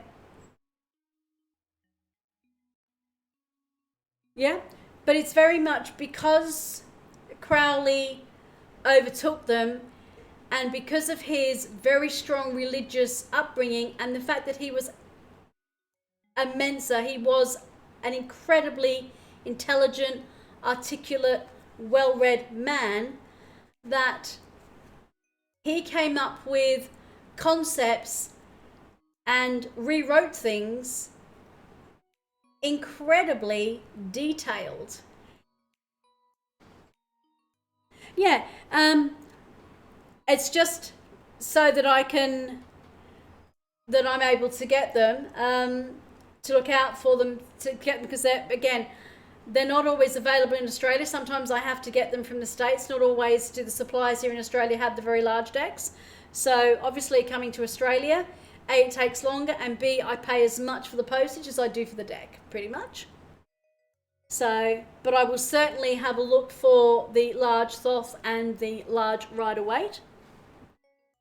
So because of that, Aleister Crowley rewrote the Golden Dawn books that they were using, because they had their very own Golden Dawn deck.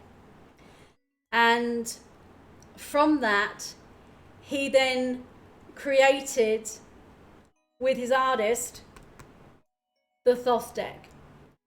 Now, the Thoth deck took a long time to come into fruition, and because of it, he actually split from the Golden Dawn and set up and did his own thing.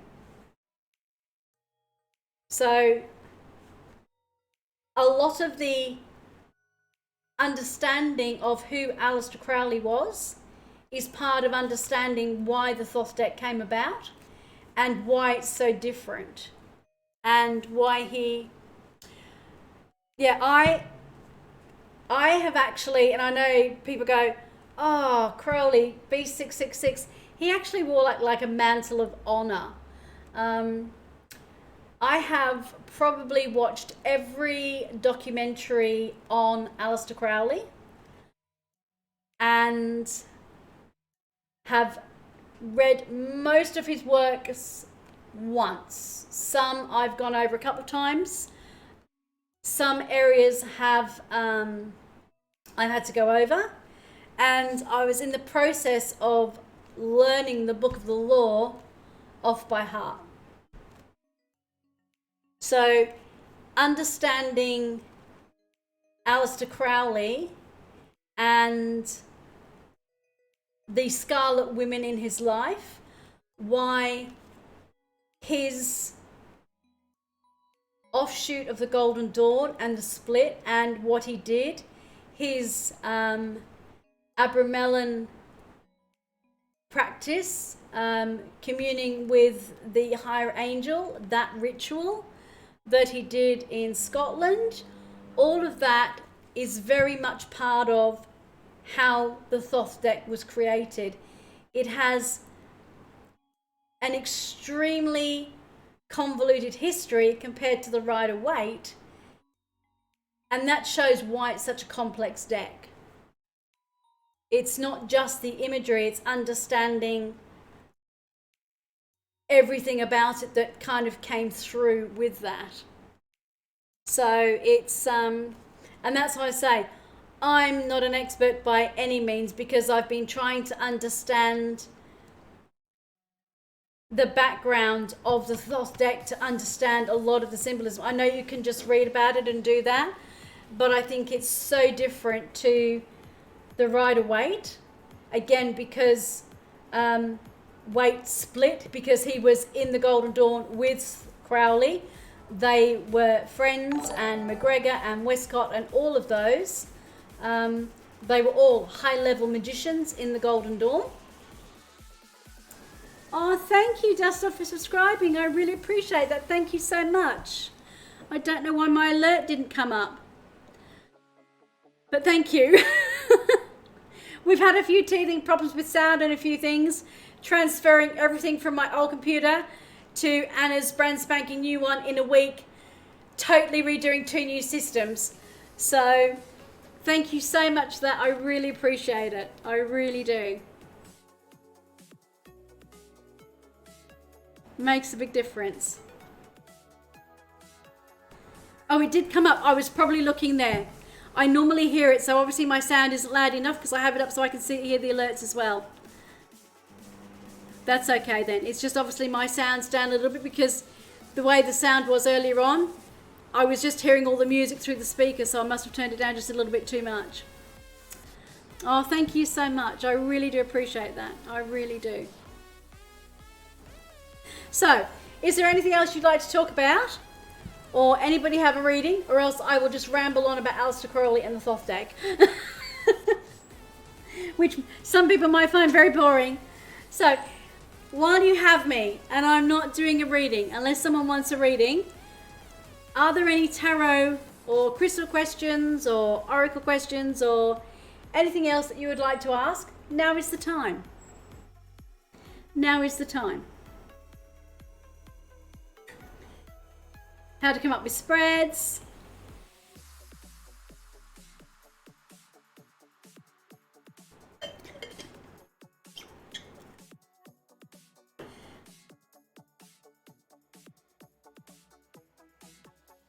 So,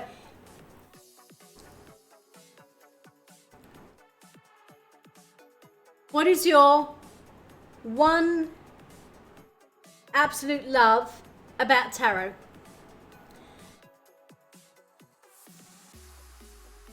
Ooh, I did a reading in your Discord finale someday when you're free. I'd love to hear your input.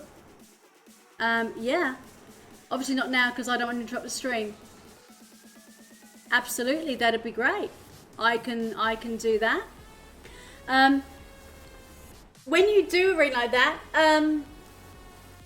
ping me a message, send me a whisper or something and let me know. Then I can get, just as I said, this week, because we've had the computers pulled down, I haven't actually been into much of the Discord, but I will definitely check that and have a look at that. I'm really glad you're doing that. Did you do a particular spread? And what deck did you use? Was it a general reading?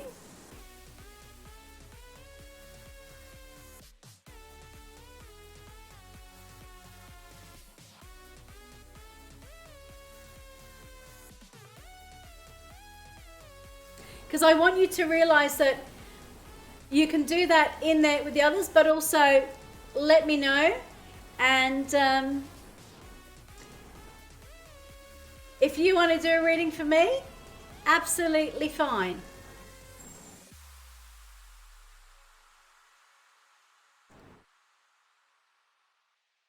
How about dust off? Right. Shall we reverse it? Shall I pull two cards and would you like to interpret them in chat for me? Would you like to do that? How about we change it? How about you read for the reader? That's putting you on the spot. Would you like to give it a go?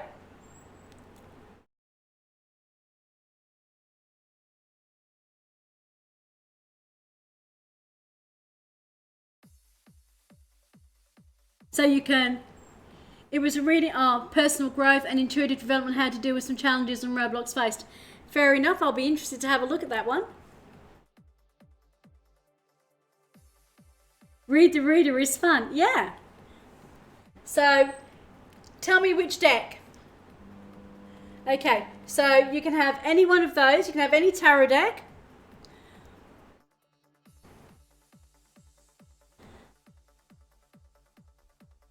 Nothing wrong with reading the reader. It's a great experience. It's a great two-way thing to do. So, which tarot deck would you like to use? The Illuminati, the Animal, the Wizard, or the Retrospective? Or is there another deck I have you prefer? I can get you a Rider-Waite.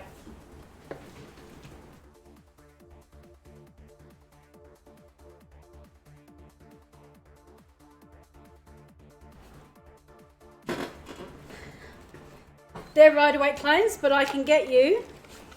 This is the original Rider-Waite. Do you know the difference between this Rider-Waite and some of the others? It is the coloration.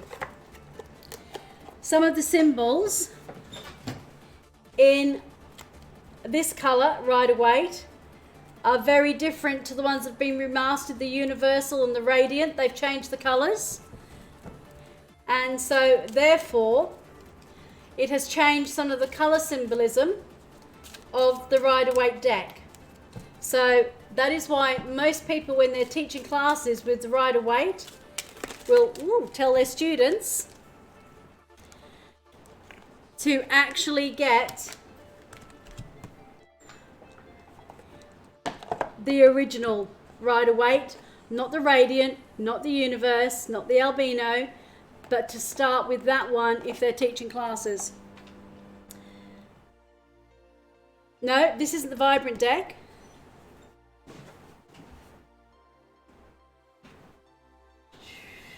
Where are we?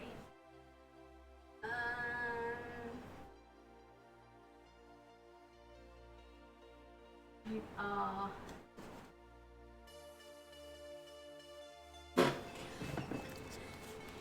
The Vibrant is very similar to the Universe. Colours are different. Different backing. Colours are actually slightly different. These are slightly more greyed out. These are a lot more pure. They've been remastered. And the Vibrant is even more so. There are a lot of Rider-Waite decks. There's the Centennials, there's the Albino, there's the Borderless.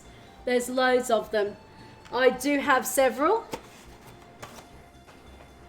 But this is the original.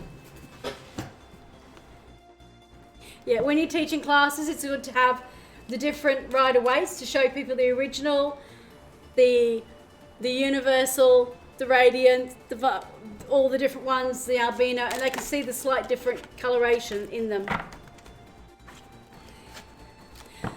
Okay. So we can do a general reading. How many cards would you like me to pick? And I'll just take them off the front. You tell me. 1, 2, or 3. What are you comfortable with?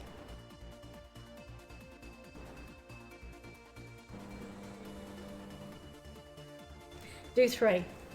Are you better doing a general reading or do you like a question?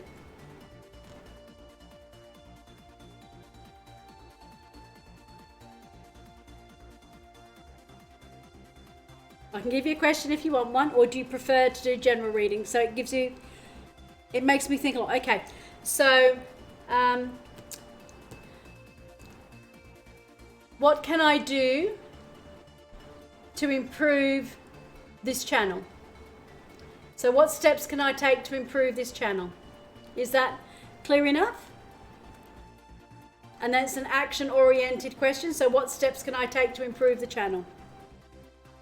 That's a good one? Okay.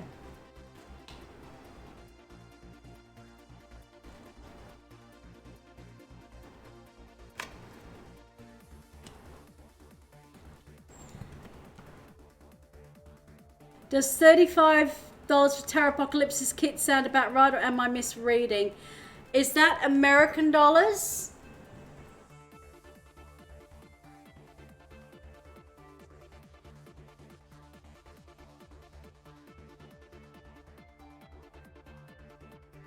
Yes, American. Then it probably would be because American get their decks a lot cheaper than we do. It should, if it's the kit, you should be able to read the instruction, and it should say comes with the book. Even if you shoot them a message and say, I'm making sure this kit comes with the hardcover book, and that it's not a fake, because there are lots of fakes around. And make sure that it's the hardcover book. If it's not hardcover, it's a fake. Hardcover, full color print book. That's how you can tell if it's a fake.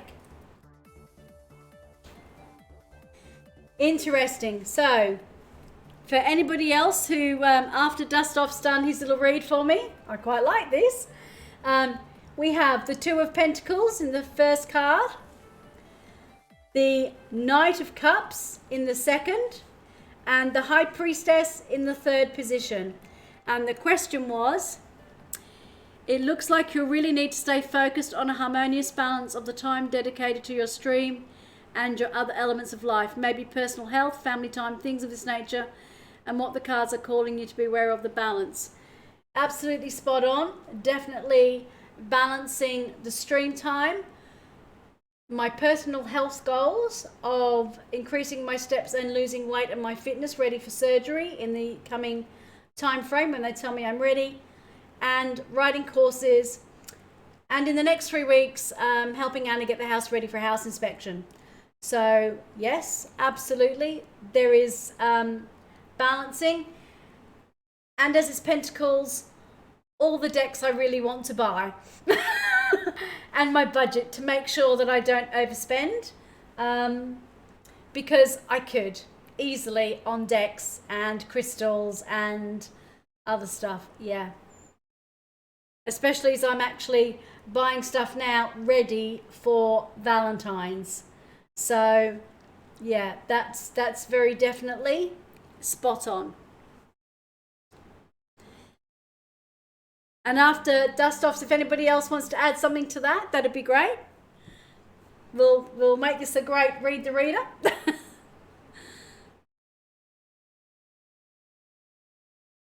I should do this more often and let you guys. Oh no, is it that way or that way to make it easy to see? Because of the no? I can see the bars. That's what I'm trying to do, is make sure it's not in the bar so you can actually see it. So Knight of Cups next.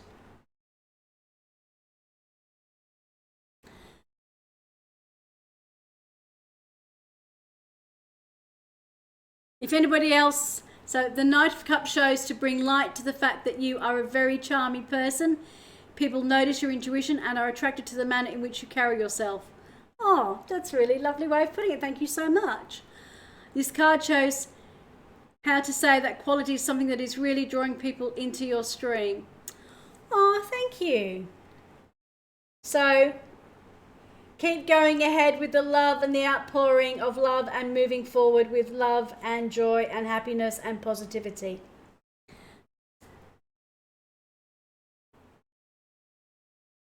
Because that's what we're trying to do with this, is be a very positive, powerful channel for positivity and getting people to recognize that everybody has down days, but coming into a channel like this, if we can bring some positivity into your life for a short period of time, that can help change your mood, whether you're just listening, just lurking and going, yeah, I'm just enjoying listening to them rambling on and it's just fine. And if you have enjoyed it, that's great. And you certainly don't have to say anything in chat if you don't want to. If you have enjoyed what's been going on here, and it's been a very different type of channel tonight, we haven't had as many people in for readings, but that I know I've been off for a week. So we've been able to chat a little bit more and do something I've never done before, read the reader. I quite like this. And taking some polls about the different decks. So it's allowing me to be more interactive and finding out what people want from this channel as well. It's not just my channel, it's our channel. You're the community that's being created. You're creating the community. And I'm trying to listen so that it's not just what I want from this channel. It's actually a symbiotic relation of what I can give you and what you can tell me is interesting, and what you go, that really doesn't appeal to maybe a broad spectrum of the people, because I try different things because I'm trying to see what people enjoy and don't enjoy. And if you have appreciated and liked what's going on, love you to drop me a follow. That's great. It certainly helps the channel. And we are here raising money for WWF. It is a charity stream because I am an Aussie girl and you know Australia has been burning. If you've liked what we've done, if anything I've done tonight has resonated with you, if you would like to bring up !charity and donate to through our Tiltify link for WWF Australia, we have lost 1 billion animals. It's almost insane to say that we have lost that many animals on this continent, but we have. Millions of acres of habitat destroyed, and the money isn't just actually putting the animals into rescue centres and places where they can be looked after. It's actually the ongoing costs of rehabilitating them, planting millions of trees to regrow the habitat for them to actually be released back into, and it's caring for them until that time. Some can be relocated, some can't, and it's actually bringing in specialty breeding programs to bring some of the species back from the brink of near extinction. So it's very much a long-term goal. I can think of no better card to appear in the tarot focus stream than the High Priestess. She's certainly here to say you're very intuitive and connected with your higher self, compassionate and empathetic. This, like the Knight of Cups, is encouraging you to stay the person that you are, and it is truly the genuine you that draws people here to the stream. Oh, Dustov, thank you. Thank you so much. That was a beautiful reading. My name, Vera, in real life means truth. And I live by my truth. And I say to people, my significator is the Queen of Swords, justice and truth. And the one thing I try to do is be as open as possible and as truthful as honest. That's the reason I don't hide my health conditions, so that when I have to take a week off, I say it openly. I am not feeling well. I have to take time away. I ask people about what they like in this channel because I'm genuinely interested in growing a channel for the community. I started streaming tarot, like you know, I've been reading for 45 years because I can't go to fairs and festivals, and I've turned down invitations to go to places, to restaurants, all sorts of things, because I'm not allowed to drive because of my health conditions. And so for me, the only way to still do the passion that I love, which is tarot and crystals and all of these things, is to do it from home. And I was doing one-to-one face-to-face, and with Anna streaming, it was kind of like, maybe I can do this for tarot and still do something that I love. And I do. I absolutely love doing this. I am passionate about it.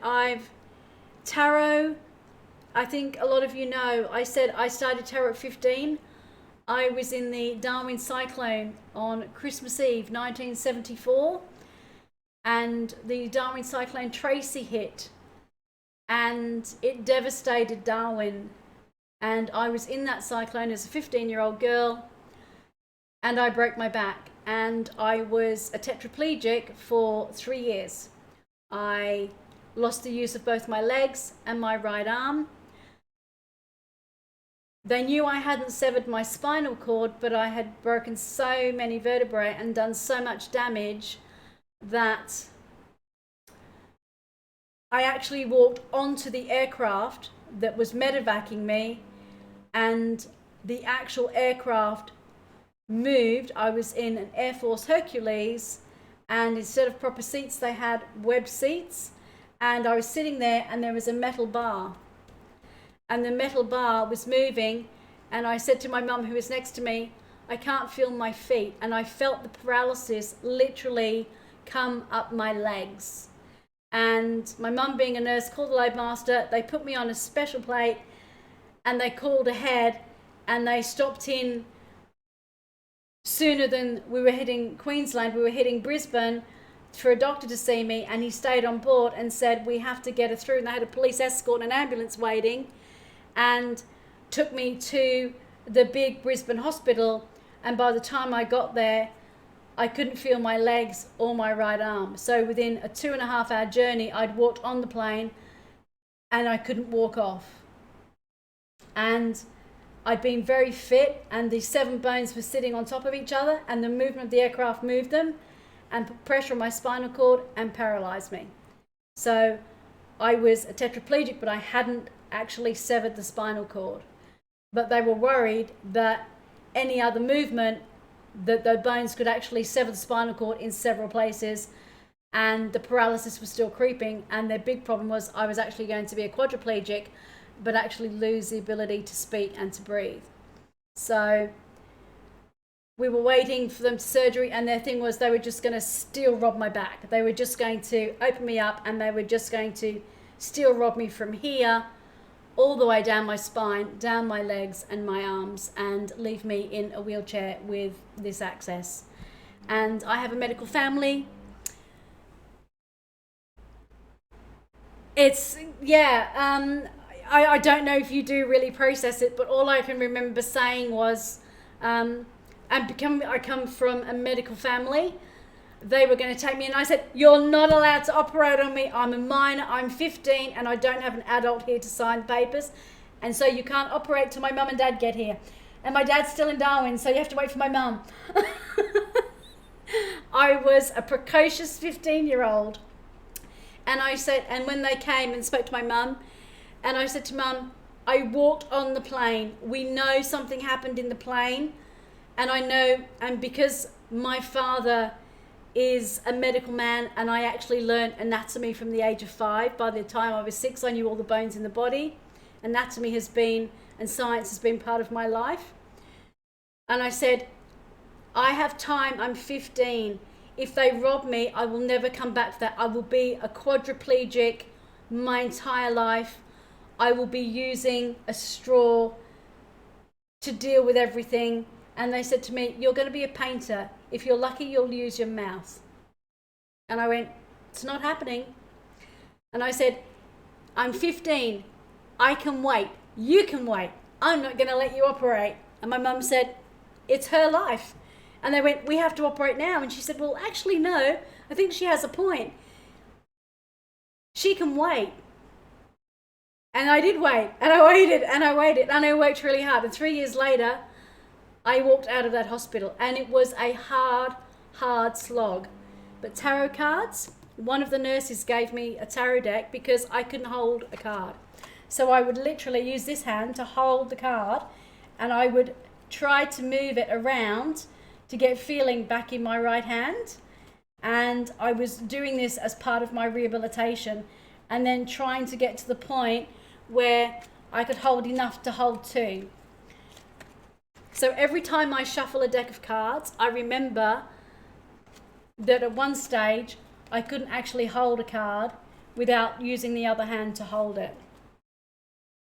And from that, tarot has been my friend, my companion, my guide.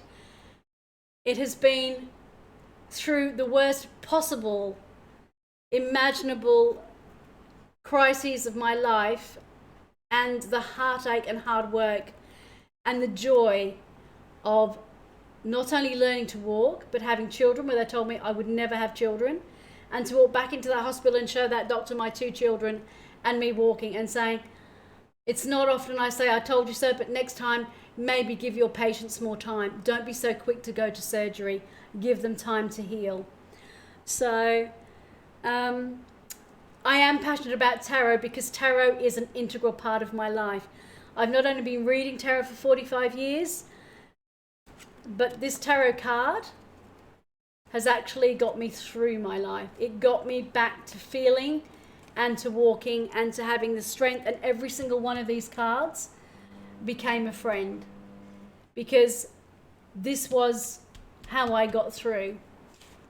So for me, still being able to read tarot and use tarot is the greatest joy of my life, and this channel is giving back the thousands of hours in that hospital where the staff would come in, and to help me get my use of my hands back, they'd say, do us a tarot card. And they'd make me hold it and look at it and do things. And when are you going to give me 2 cards? I'm sick of just having 1 card. And that's how they moved me along, because they realized I was using this as a rehabilitation tool. So now every time I go into hospital, I have a tarot deck with me, and I give free readings in hospital. So although I'm a professional and I charge, when I'm in hospital, I do not. Whether they're the cleaning crew or the porters, anybody, I actually give them a free reading. And last time I was in there, I actually, when I was diagnosed with my heart failure, it was amazing. I had the 3 of Swords, and I went, the tarot cards agree, I have a broken heart. And he went, oh, okay. That's a bit funny. And I said, do you want to see what the next step method is? It's the next card in the deck to see what's going to happen next. And he went, yeah, let's try it out. And it was the 4 of Swords. And I went, the cards are telling me I need to rest. And he went, I rest my case. Tarot cards take over her her absolute rehabilitation. She's got a broken heart and she actually needs to rest. And he laughed, and the next day he said, I wouldn't mind having one of those tarot card readings. That was spot on. It makes so much sense now. It's more than cards to me.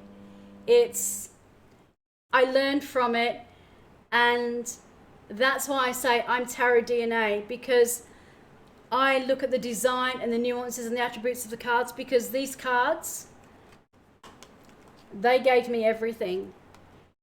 I studied a great deal. That's why I have so many degrees, because I had time on my hands.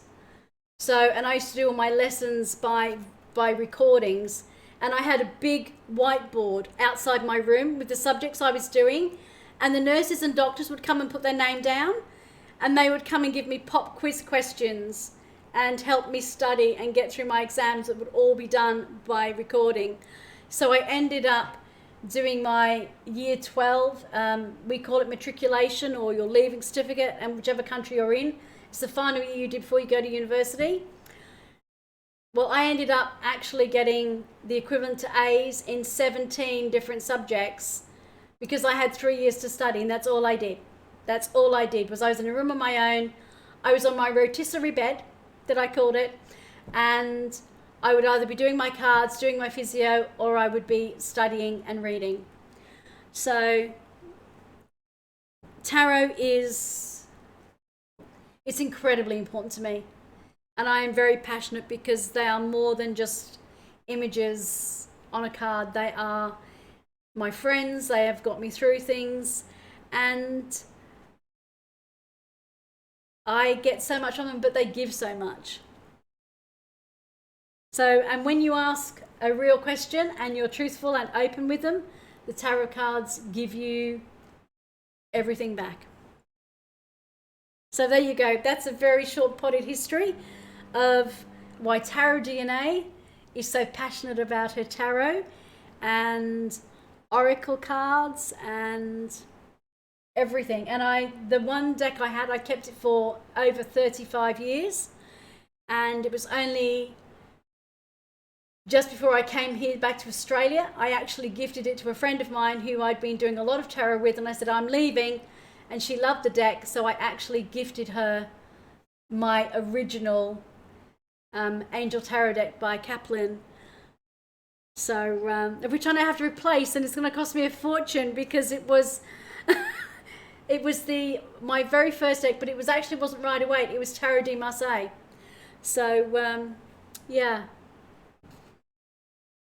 it's everybody comes to tarot differently. Everybody does. Some people have grandparents who have shown them, or their mother does. It was actually funny, because Project Gnarly is a sleeping Gnarly appears. Hello Gnarly, how are you? We've had a very chilled, laid back stream. We've done a few readings. Dust Off has just actually done me a reading, and I'm going to check out the one on the Discord he did for you. You told me about that one. We've done a poll on different categories of cards of what we'd like to see in the channel, whether we want more Tarot Rider Waite, or Oracle, or Lamond and Kipper, more of the Universe Chakra Waite, more Hermetic and Thoth. And we're thinking we might do a Tarot Rider Waite style and a Thoth comparison, but with the big giant cards. And he tells me, you guys talk a lot because you have a Thoth deck, Gnarly, and you're very heavily into the Thoths.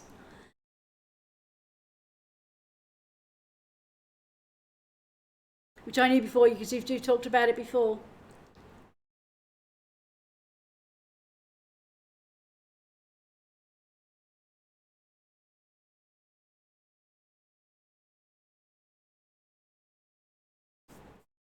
I'm feeling.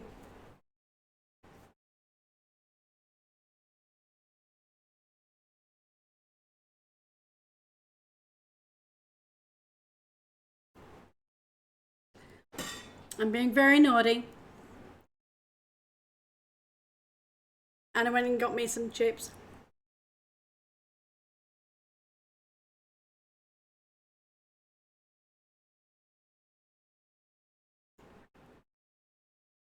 So how are you doing, Nali? Have you woken up? I've only had my thoth for a few weeks. I get a fire in my belly when I want to know there's something there. I said, I've had mine for a while. And I have the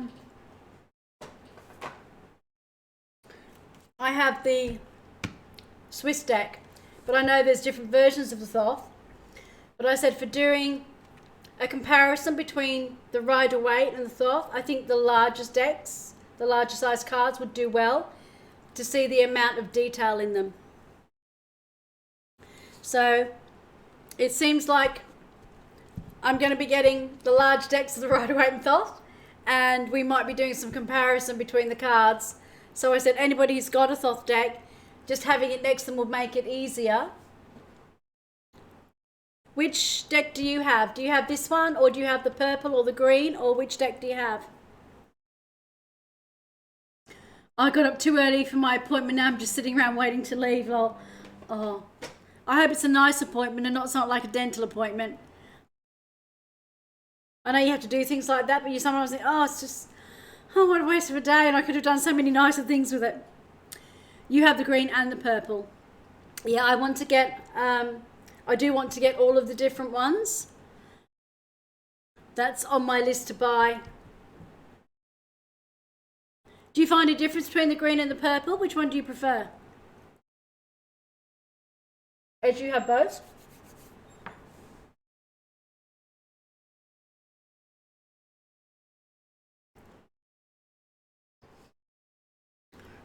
As you're answering that, I'm just going to be 1 second. I will be right back.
Sorry about that.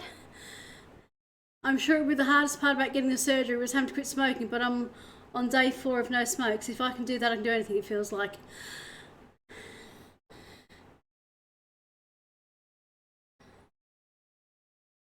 Green was slightly larger, like both, though. Use green as significators, fair enough. It's actually a mental health appointment. They have to find me mental care for my upcoming surgery, which shouldn't be a problem. Yeah, it's often they do for all types of surgeries. You have to go through loads and loads of hoops, don't you, to have surgeries. But giving up cigarettes, that can be very, very hard. I know my mother was a very heavy smoker, and as much as she was told to give up, she found lots of ways around it. So kudos to you for actually giving it up and keeping it up, because I know it's not easy. Are you doing cold turkey, or do you have something to help you, like the Nicorettes or hypnosis or something else, or people do vaping and other things to give up, don't they? I only know what my parents did because I don't smoke, so I'm not around smokers very much these days. But it seems like Nicorettes still seem to be the thing everybody uses, or...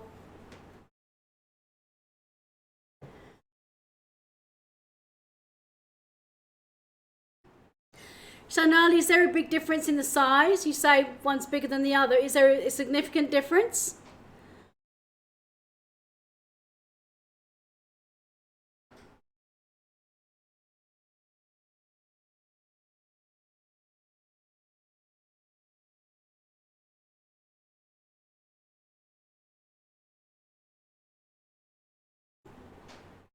Oh, the nicotine's actually the problem. Oh.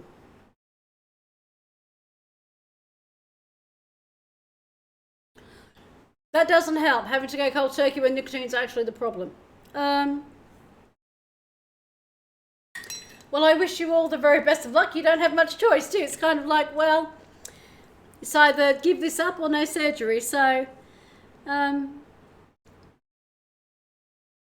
yeah, that'd be great. If you wouldn't mind, that'd be terrific.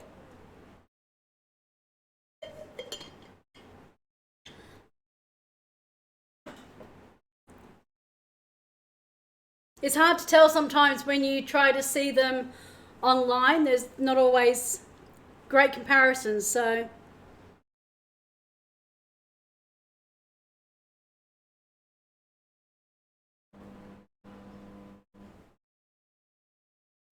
And if you have any favourite decks that you have at home that you know I don't have here, I'd love to have you post them in the Discord, and so I can see the name of the deck and who it's by, and just a couple of images, because I'm always on the lookout for other decks, but sometimes then it's going through and seeing what the imagery is like. You kind of say, oh, that sounds good, but it's finding the good images as well. While the surgery is optional, it would improve my quality of life, and so quitting smoking does. Absolutely. It's kind of like me, because I've since I had to give up work with the heart failure, I've stacked on a lot of weight because I was very active, doing, double shifts at work and everything else, and then not being able to get up and walk to the kitchen counter or get off a chair for quite a while. So me using the Fitbit and just very gently walking around 250 steps every hour, and when I feel good and the environment's okay, I've been inside for a few days because of the smoke particles around, just walking, getting fitter, changing my diet a little bit so I can drop that for me will get me fitter and healthier for my brain tumor surgery, but it's a win because I'm getting fitter and healthier before that as well. So I understand sometimes preparing for surgery is getting you fitter and healthier in the long run, so it's a win-win situation all the way around. So I totally understand that. I totally do. Doesn't mean to say it's always easy, but we kind of know it's something we have to do. So kudos to you for the power of doing it. Absolutely.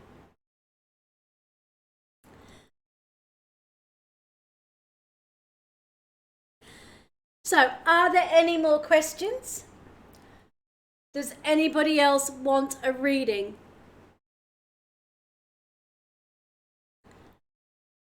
We've been having a lovely, chilled, meandering chat.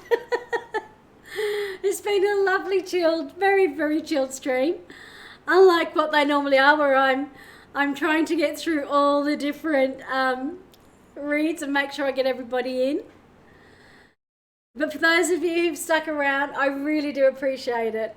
And if you've just been lurking to see what the channel's all about, that's great.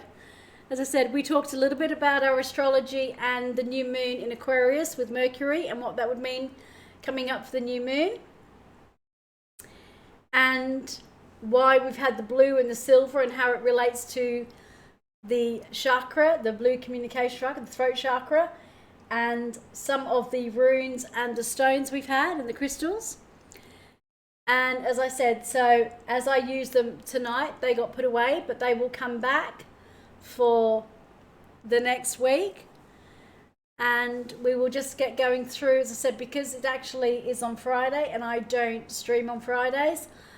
And I do 3 different time zones and continents. I wanted to give Tuesday, Thursday and Saturday everybody the chance to have this set up. So they could... what is the deck next to the gold gilder deck? It's on my left, assuming your camera isn't mirrored. This one here. That one. That is the animal totem. That's the animal totem card.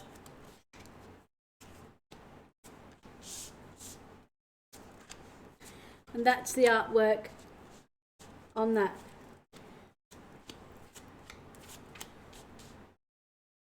I know I normally have the boxes up, but I wanted to put the crystals out tonight. That's why I don't have the boxes up. So, yeah, this is the animal spirit. The animal totem, sorry, the animal totem deck. And it's really lovely. Really gorgeous, gorgeous. And I like that it's borderless as well, being the animal one. So, I like having some animal decks because some people want tarot without people in it. So that's why I have animal decks. And I think they're nice to have.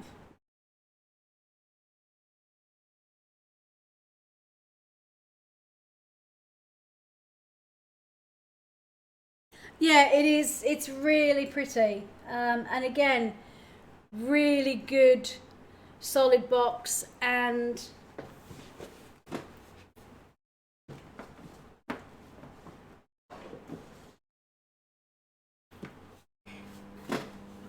as you can see past me, down to there, that's my 3 bookshelves that are filled with tarot and oracle decks and crystals. And that's the side of the guidebook. So it's a good thick guidebook, but they're large, but they're black and white. And it gives you some of your own notes, which is really great. I always think if you're going to go to the of having a large picture in, go to the expense of having colour. And I know they don't think it means a lot, but then I don't have to get the card out to see the coloration of the card, because sometimes the colours are very symbolic as well. And because I read a lot with colour of the cards, I like to see, yeah, it is huge. It's like the Apocalypse, only this is a soft, this is by Lisa Robinson. I mean, it's a great book. Don't get me wrong, it's a really good book. And the photos are clear. And she gives a really good explanation. I just really like to see. I'd rather pay the extra few dollars for the overall cost of having colour plates in a book. So, and this is the reason I buy the kits. Because especially when it's a different type of deck, like an animal one or crystal one, you don't know the reason behind or what the creator actually wanted from this deck. So as much as you can use your intuition, I actually do read the books to see what it is they were trying to get across. I'm very fortunate that a lot of them, they're actually using the real characteristics of the animals, and as part of my science degree, I majored in zoology. So on the animal decks, I actually understand the characteristics and behaviors and habitats of the animals because I'm a zoologist. So, and I'm very fortunate that I also did entomology, so even the insects and the marine stuff, I've actually studied that as part of my science degree. So that's why I like the animal decks, but I like to see what they're getting from it.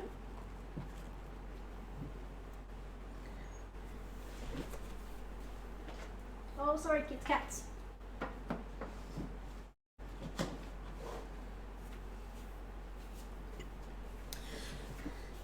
What I am doing is in the Discord, I've actually taken pictures of every shelf with the decks and the oracle decks and my books.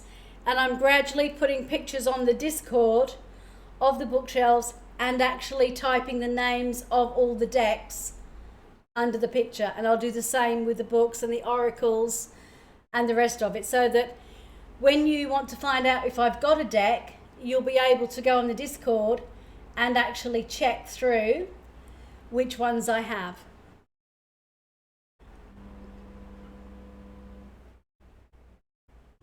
Yeah, there's some of the guidebooks are huge and they're worthwhile.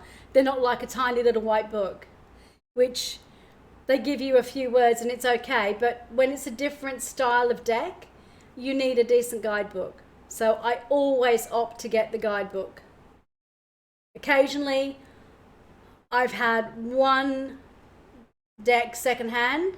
It was in great condition, but it didn't come with the book. The lady didn't buy, she only bought the deck.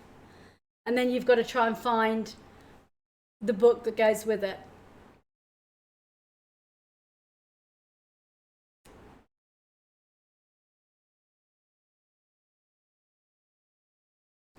So I think, people, we might call a halt to our lovely, chill, gentle stream tonight. Thank you so much for coming by to see me. And for those of you that had readings, thank you so much for letting me read for you. And Dust Off, thank you for reading for me. That was a really nice change. I really like that. I think we should do that more often. So on our quieter streams, we don't have very many, but it was really lovely to be able to do that. And I will go into the Discord tomorrow and I will have a look and leave some comments. But I'm sure you did a great job. You did a great reading there. Really did well. So very impressed with your interpretation, and it was lovely. Thank you. Had to brush my daughter's hair for school this morning. Has she got really long hair or curly hair? Anna had both when she was younger, and it was always hard. Oh, no, thank you. It was really lovely. I haven't had many people read for me. It's really nice. I've done some exchange readings when I was learning, but I haven't had a lot of other people read for me. I have had people. It might be ending shortly, but I've got time if you'd like a reading.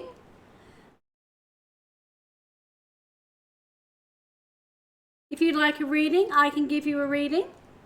For you, Gnarly, I definitely will. Or if there's something else you want to chat about.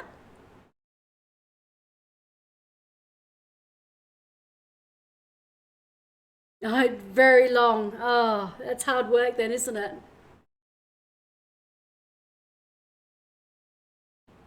I used to do Anna's, but I was rubbish at doing long hairdos and stuff like that. It was not creative and not great at that.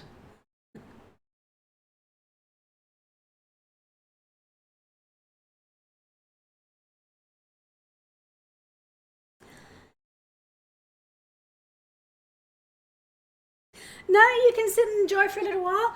I'm happy to chat. If you guys are happy to chat, I'm quite chilled. Anna will head off anytime she's ready to. That's fine. I'm quite happy and chilled. I'm quite happy to chat about anything. I'm feeling very chilled and enjoying chatting to people about tarot decks and oracle decks, and I'm happy to grab decks out and just have a very chilled reading.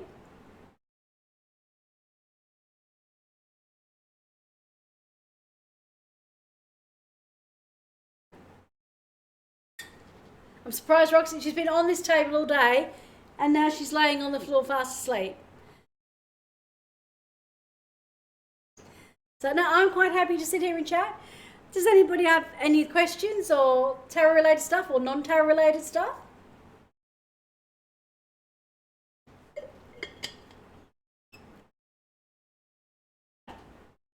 I'm going to be really cheeky though and have some more chips.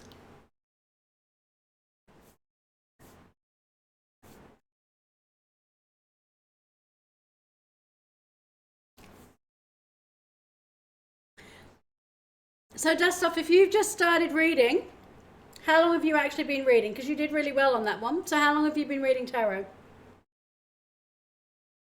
Tell me a little bit about your tarot journey. It's always interesting to find out how people got into tarot. And while you're doing that, I'm going to put some of these extra cards away.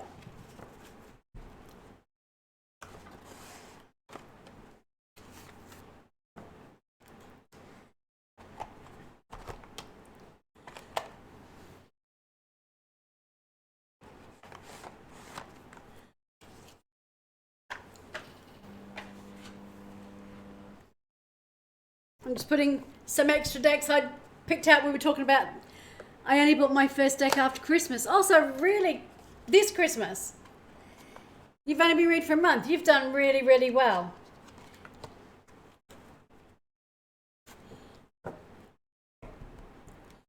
So you bought your first Rider-Waite deck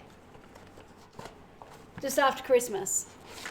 And we're not even at the end of January yet, so if you're reading like that within a month, you are doing extraordinarily well. You've really got the hang of it very well.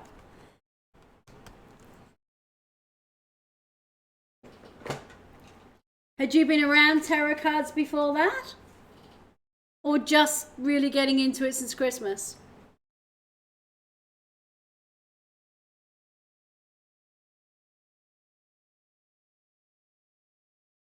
Because you really picked up those three cards, the Two of Pentacles and the Knight of Cups and the High Priestess, really well for me. So I'm really interested now to seeing what you've done with Gnarly on the Discord.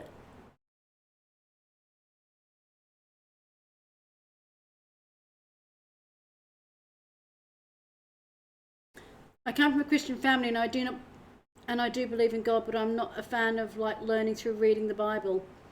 I've always been more of I get what I give to the world back. Yeah?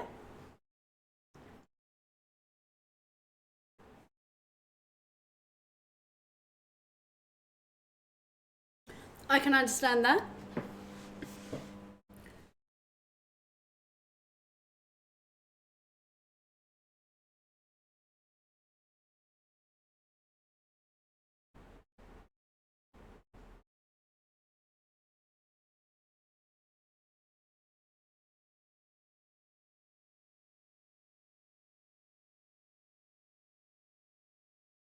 I know some people, when they come, have very strong Christian backgrounds.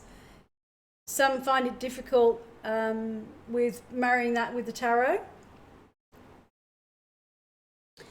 Positive vibes have always been my thing. So one day I was at the bookstore and I felt really interested in tarot. So I just bought a deck and a book and started working through it. Which book did you get to work through?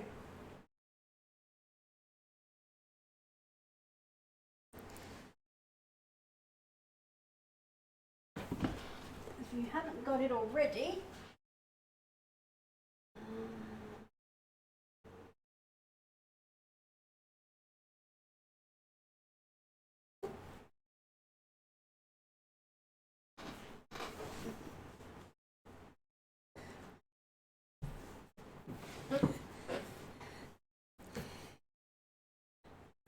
if you haven't, phone calls, that's fine. I felt it really aligned with the way I live my life, and it makes me like I'm bringing the best, maybe use it as a guide for advice. Missing everything today. No, that's fine. You're not.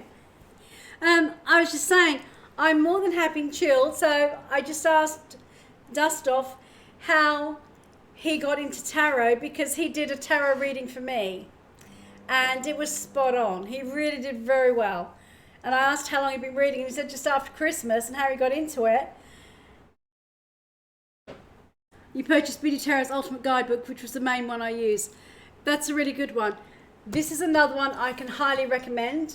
Mary Kay Greer is, again, one of the grandmasters of tarot. Her work is incredible. I'm very fortunate that, belonging to the Tarot Professionals group that I do, I actually get to chat to her and Christine Gaudet, another tarot master, and Benabel Wen. and quite a few of Ciro and Eric and quite a few of the people who actually create these decks, because they pop in and out the professional tarot group all the time. This book is a workbook, and it's one of those that it goes through, and you can write in this book and go through the exercises, and she has several others, and it is so worthwhile. You would get such a lot out of this book. Her ultimate guide, Biddy, I actually did about 7 or 8 months is in complete disagreement about tarot. I understand lots of families believe you can't be Christian and have tarot because it is the two don't marry together.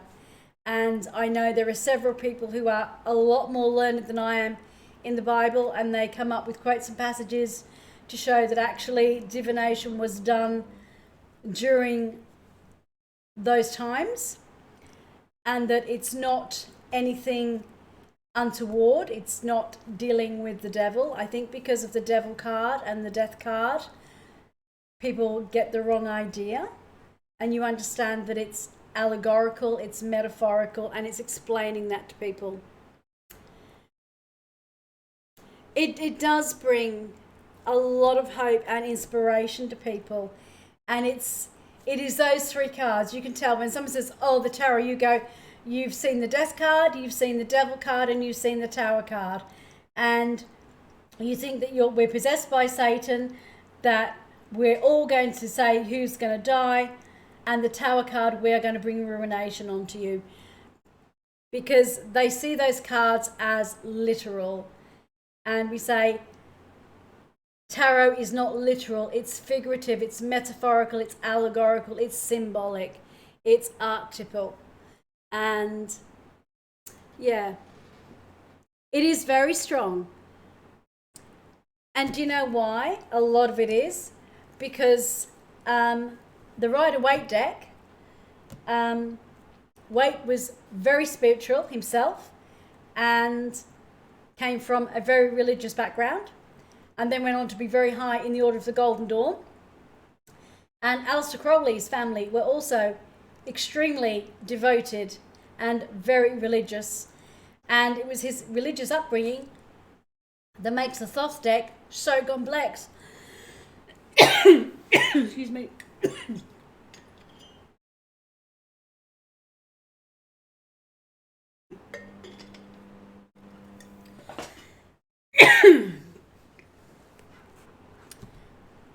And you're right, there is a lot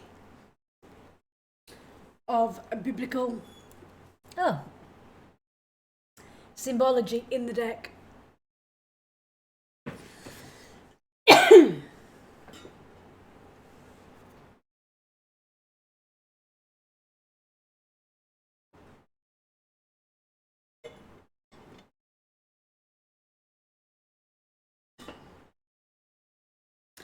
It definitely is. And when you go into the different imagery in different decks and you see it, there is a lot, not just from the Christian faith, but other faiths in there as well, where they've taken concepts and different spirituality and faith, and they've been utilized through different areas of the tarot deck in incredible ways. So, Nali, what got you into the tarot?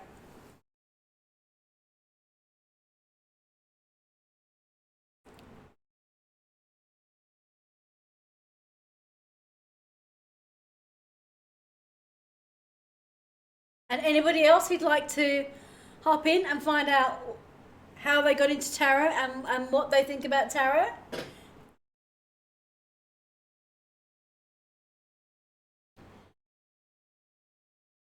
It is very much it is the language of symbolism. And explain about your practice shamanism. He introduced you to it, yeah. How long have you been doing? I couldn't remember how long you'd actually been doing tarot.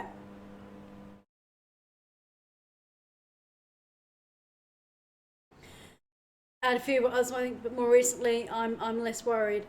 I'm really pleased. It's I know we talked about the difference between being a bloodline shaman to being a shamanic practitioner and learning and understanding the shamanic style of healing and teaching and being.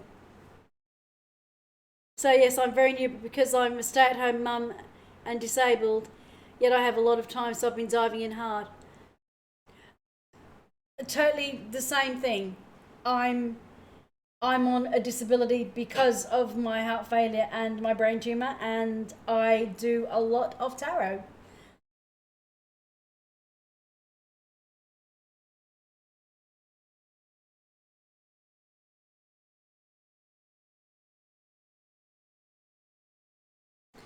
It was the back of my mind to pick it up, and I've been learning about it in depth for about 6 months. I'm just thankful for the people and the information available at my fingertips and how open the communities are. They really are. It's certainly something I would like to know more about. As I said to you, I was incredibly fortunate that my father, although in the British Army, was a bacteriologist and virologist and was a malaria specialist. And I was born in West Africa. And because I was so tiny, they just said to my mum, don't think the baby's going to live, so best have her at home and just, be able to let her die at home with family around. And this got back to the shaman who'd been working with my father. And when they brought my mum back home, they had the major obstetrician and everybody there and the midwife. And the shaman was right there. And he said, this child isn't going to die. And I actually had the shaman at my birth. And when my mum went into labour, the major who was going to deliver me had actually gone because he had a formal dinner party. And they sent word to him, and he came back and he said, I'm so glad, he said, because now I get out of the dinner party. And he said, if I'm lucky, I'll get back just to do the dishes and everybody will be gone. So he was in full mess kit up as a British Army major, and everyone else was around, and I had the shaman in all his regalia and everything else. And that's how I was brought into the world. Interesting too, but not thinking about it at the moment. Yeah, the shamanic journeys to the ceremonies are incredible. I have the shamanic oracle, which I love looking at and reading through the book. Again, I'm interested just because of the link that I actually had a shaman at my birth. And I got to be part of the tribe for 5 years with the tribal children because I was kind of taken under his wing, and because of where we live, so my father could be with the communities, we were very close by.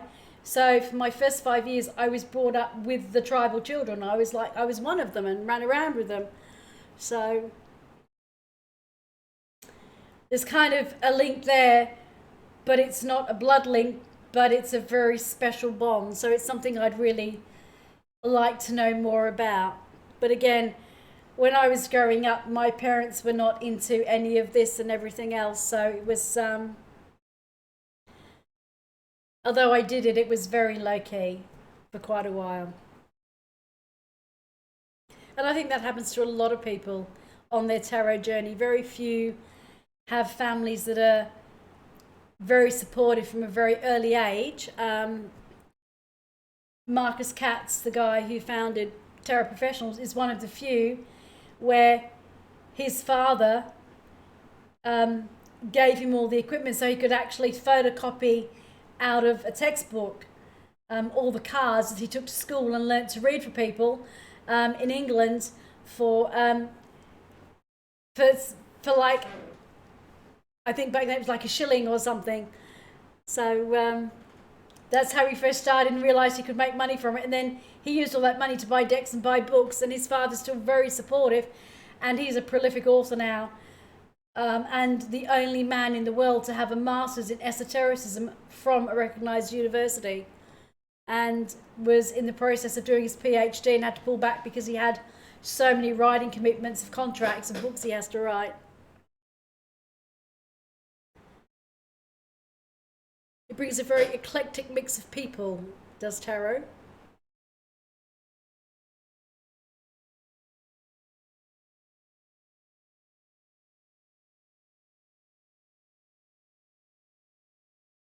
So, favourite tarot decks? Anybody got an absolute favourite tarot deck?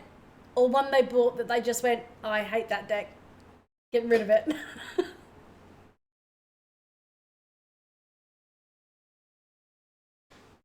I know some people buy decks and go, I really don't connect with that deck. The Angelarium. One of my friends has got that one, and she showed me the artwork. And oh, you don't have it? Yeah, it's one of those I would like to get. It's a very different type of deck.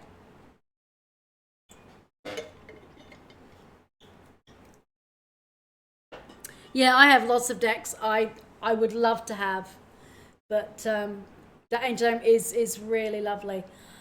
I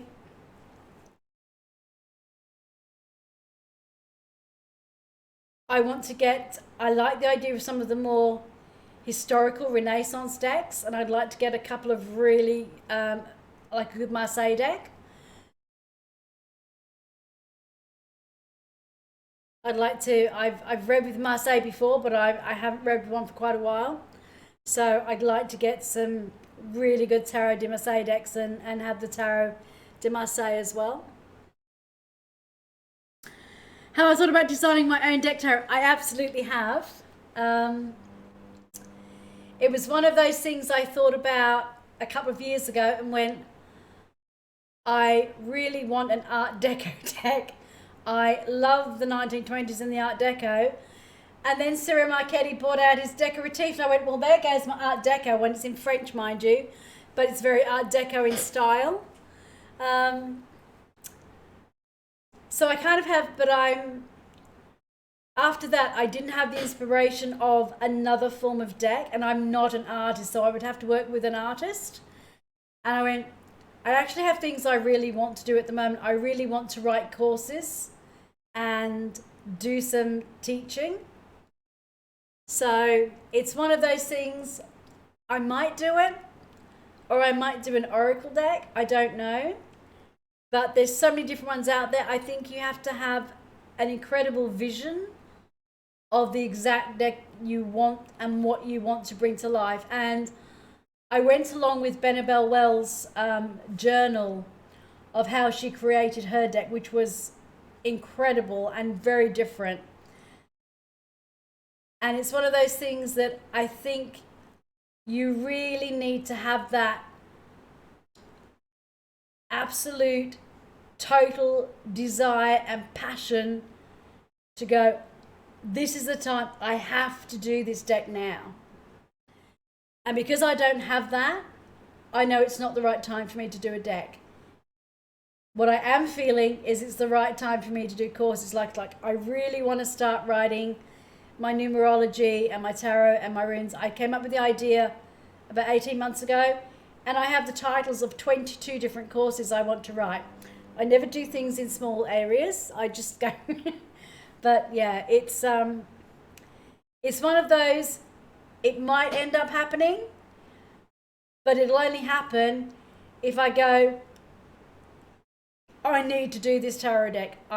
Something has come to me, I've seen something, or there are images that won't go out of my mind, and I know that that's the tarot deck I have to create.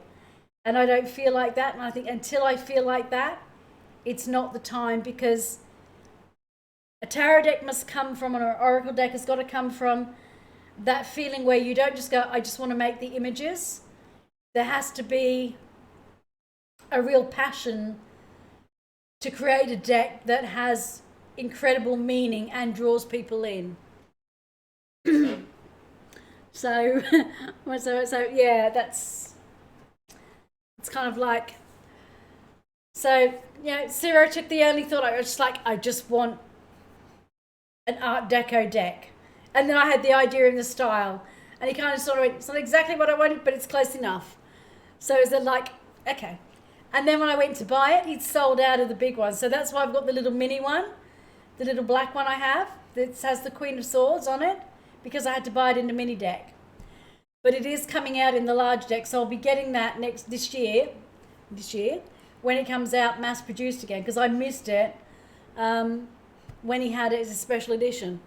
And it was the only deck I was really like, I so want this Art Deco deck, and it's the only one I've got to mini. It's like, oh, Ciro, you just put them out at the wrong time for me. I just didn't have the money for it. But has anybody else thought they might like to do a tarot deck or an oracle deck? Or create a different divination system? Do you remember when I did the Bannon-Brack at Halloween of the different one, and I had those little charms?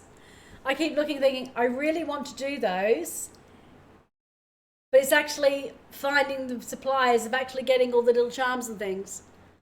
So that may happen.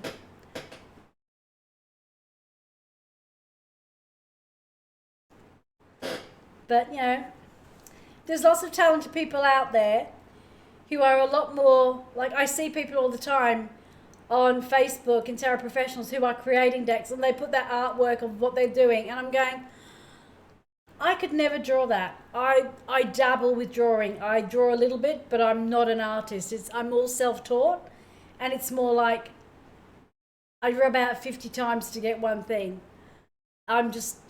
It's not I've ever done art lessons or anything like that. I had to draw when I was doing my science degree, but it was very different. It was, you will just follow this. And even that was a struggle sometimes, because I'm not artistically that inclined in that way. I'm all right doing my free stuff, but I don't know. And even though and you don't want to just copy someone else's ideas, you want it to have originality. And as much as I know about symbolism and everything else, I don't know that I've actually come across the ideas and the passion to have that incredibly original, unique deck. Hello, little girl.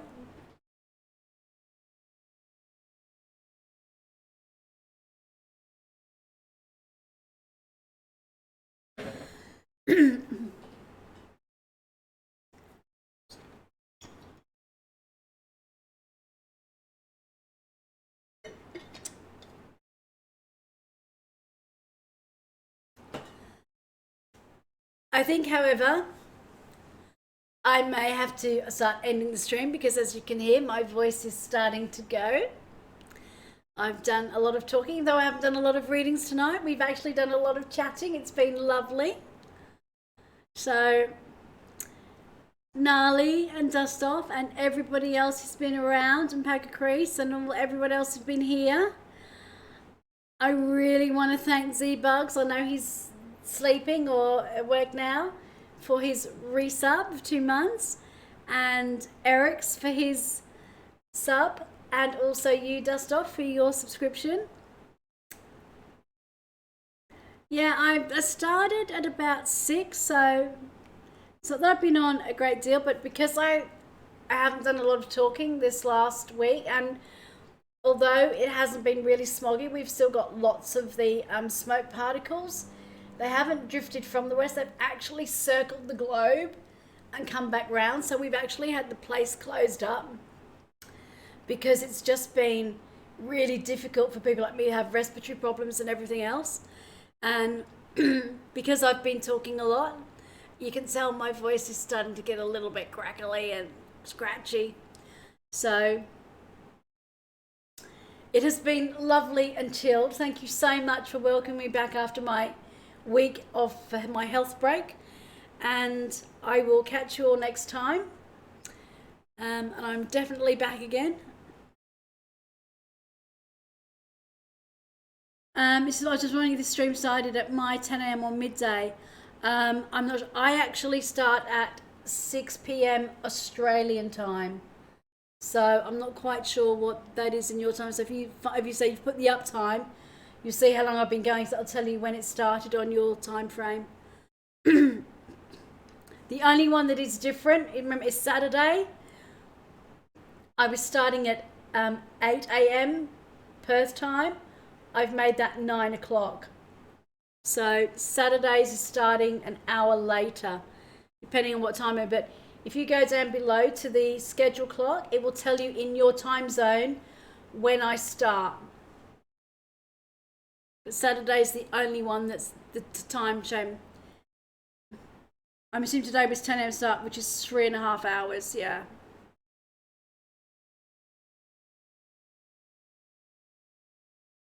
Fair enough. Yeah, because it was 6 p.m. here.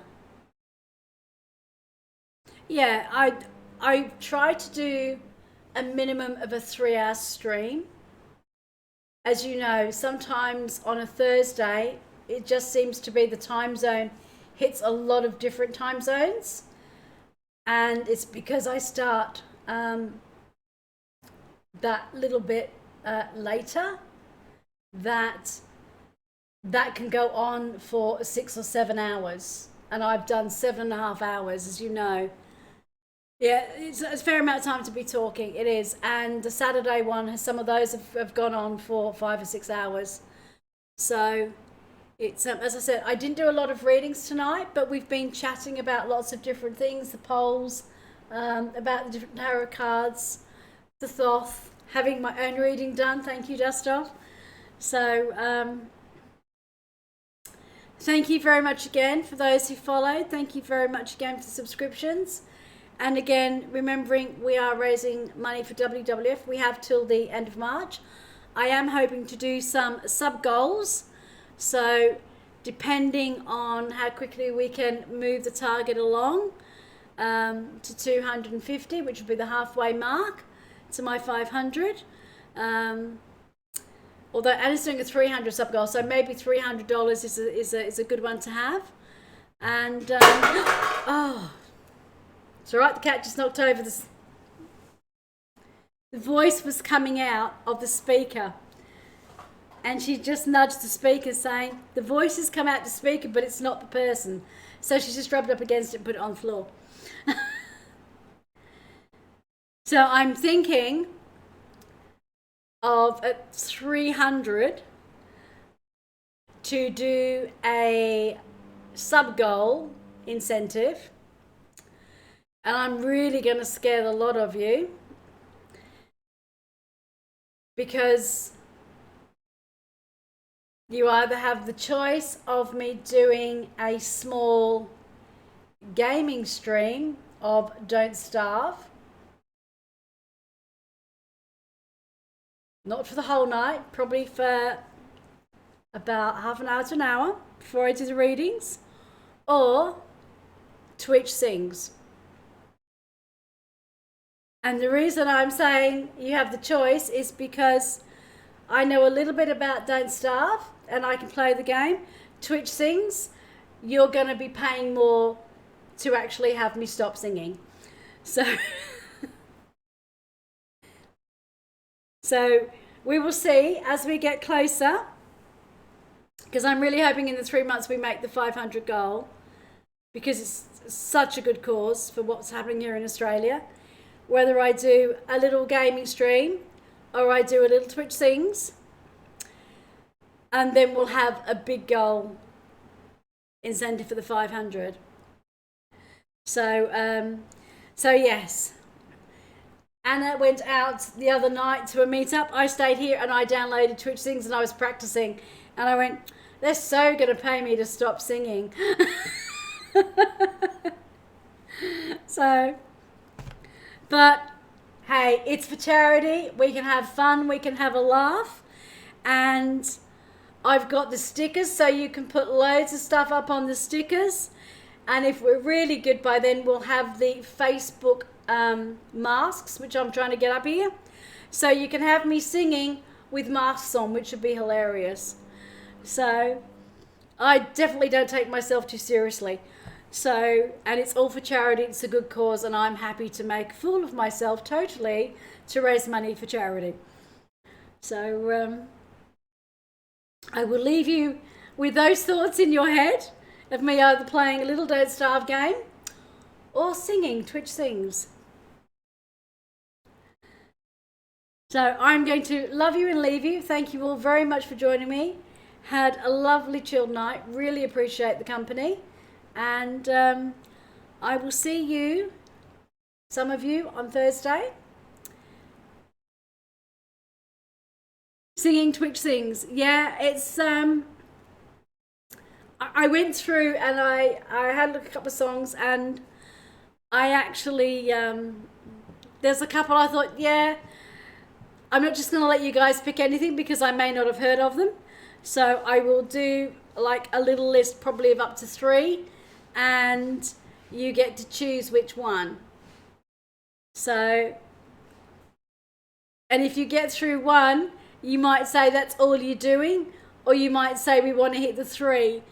It depends on how good a set of earplugs you brought with you and how much money you're prepared to donate for me to stop, because that might be, I'm actually going to keep singing until you donate and we get another $50. So that might be it. That maybe I'll do it at $250 and say I'm not going to stop till we hit $300. I think that's actually a better idea. Good night. I have day duties to attend. Not a problem. You take care. I'm heading off myself. Thank you very much. Lovely having you here. So, yes, you guys have been let into the secret that I might do either of those. So, take care. Have a good day. And I will see you all again soon. So, we are going to... Will it? Yeah, what I'm going to do. I'm going to do it this way to make sure, because I'm not sure if I can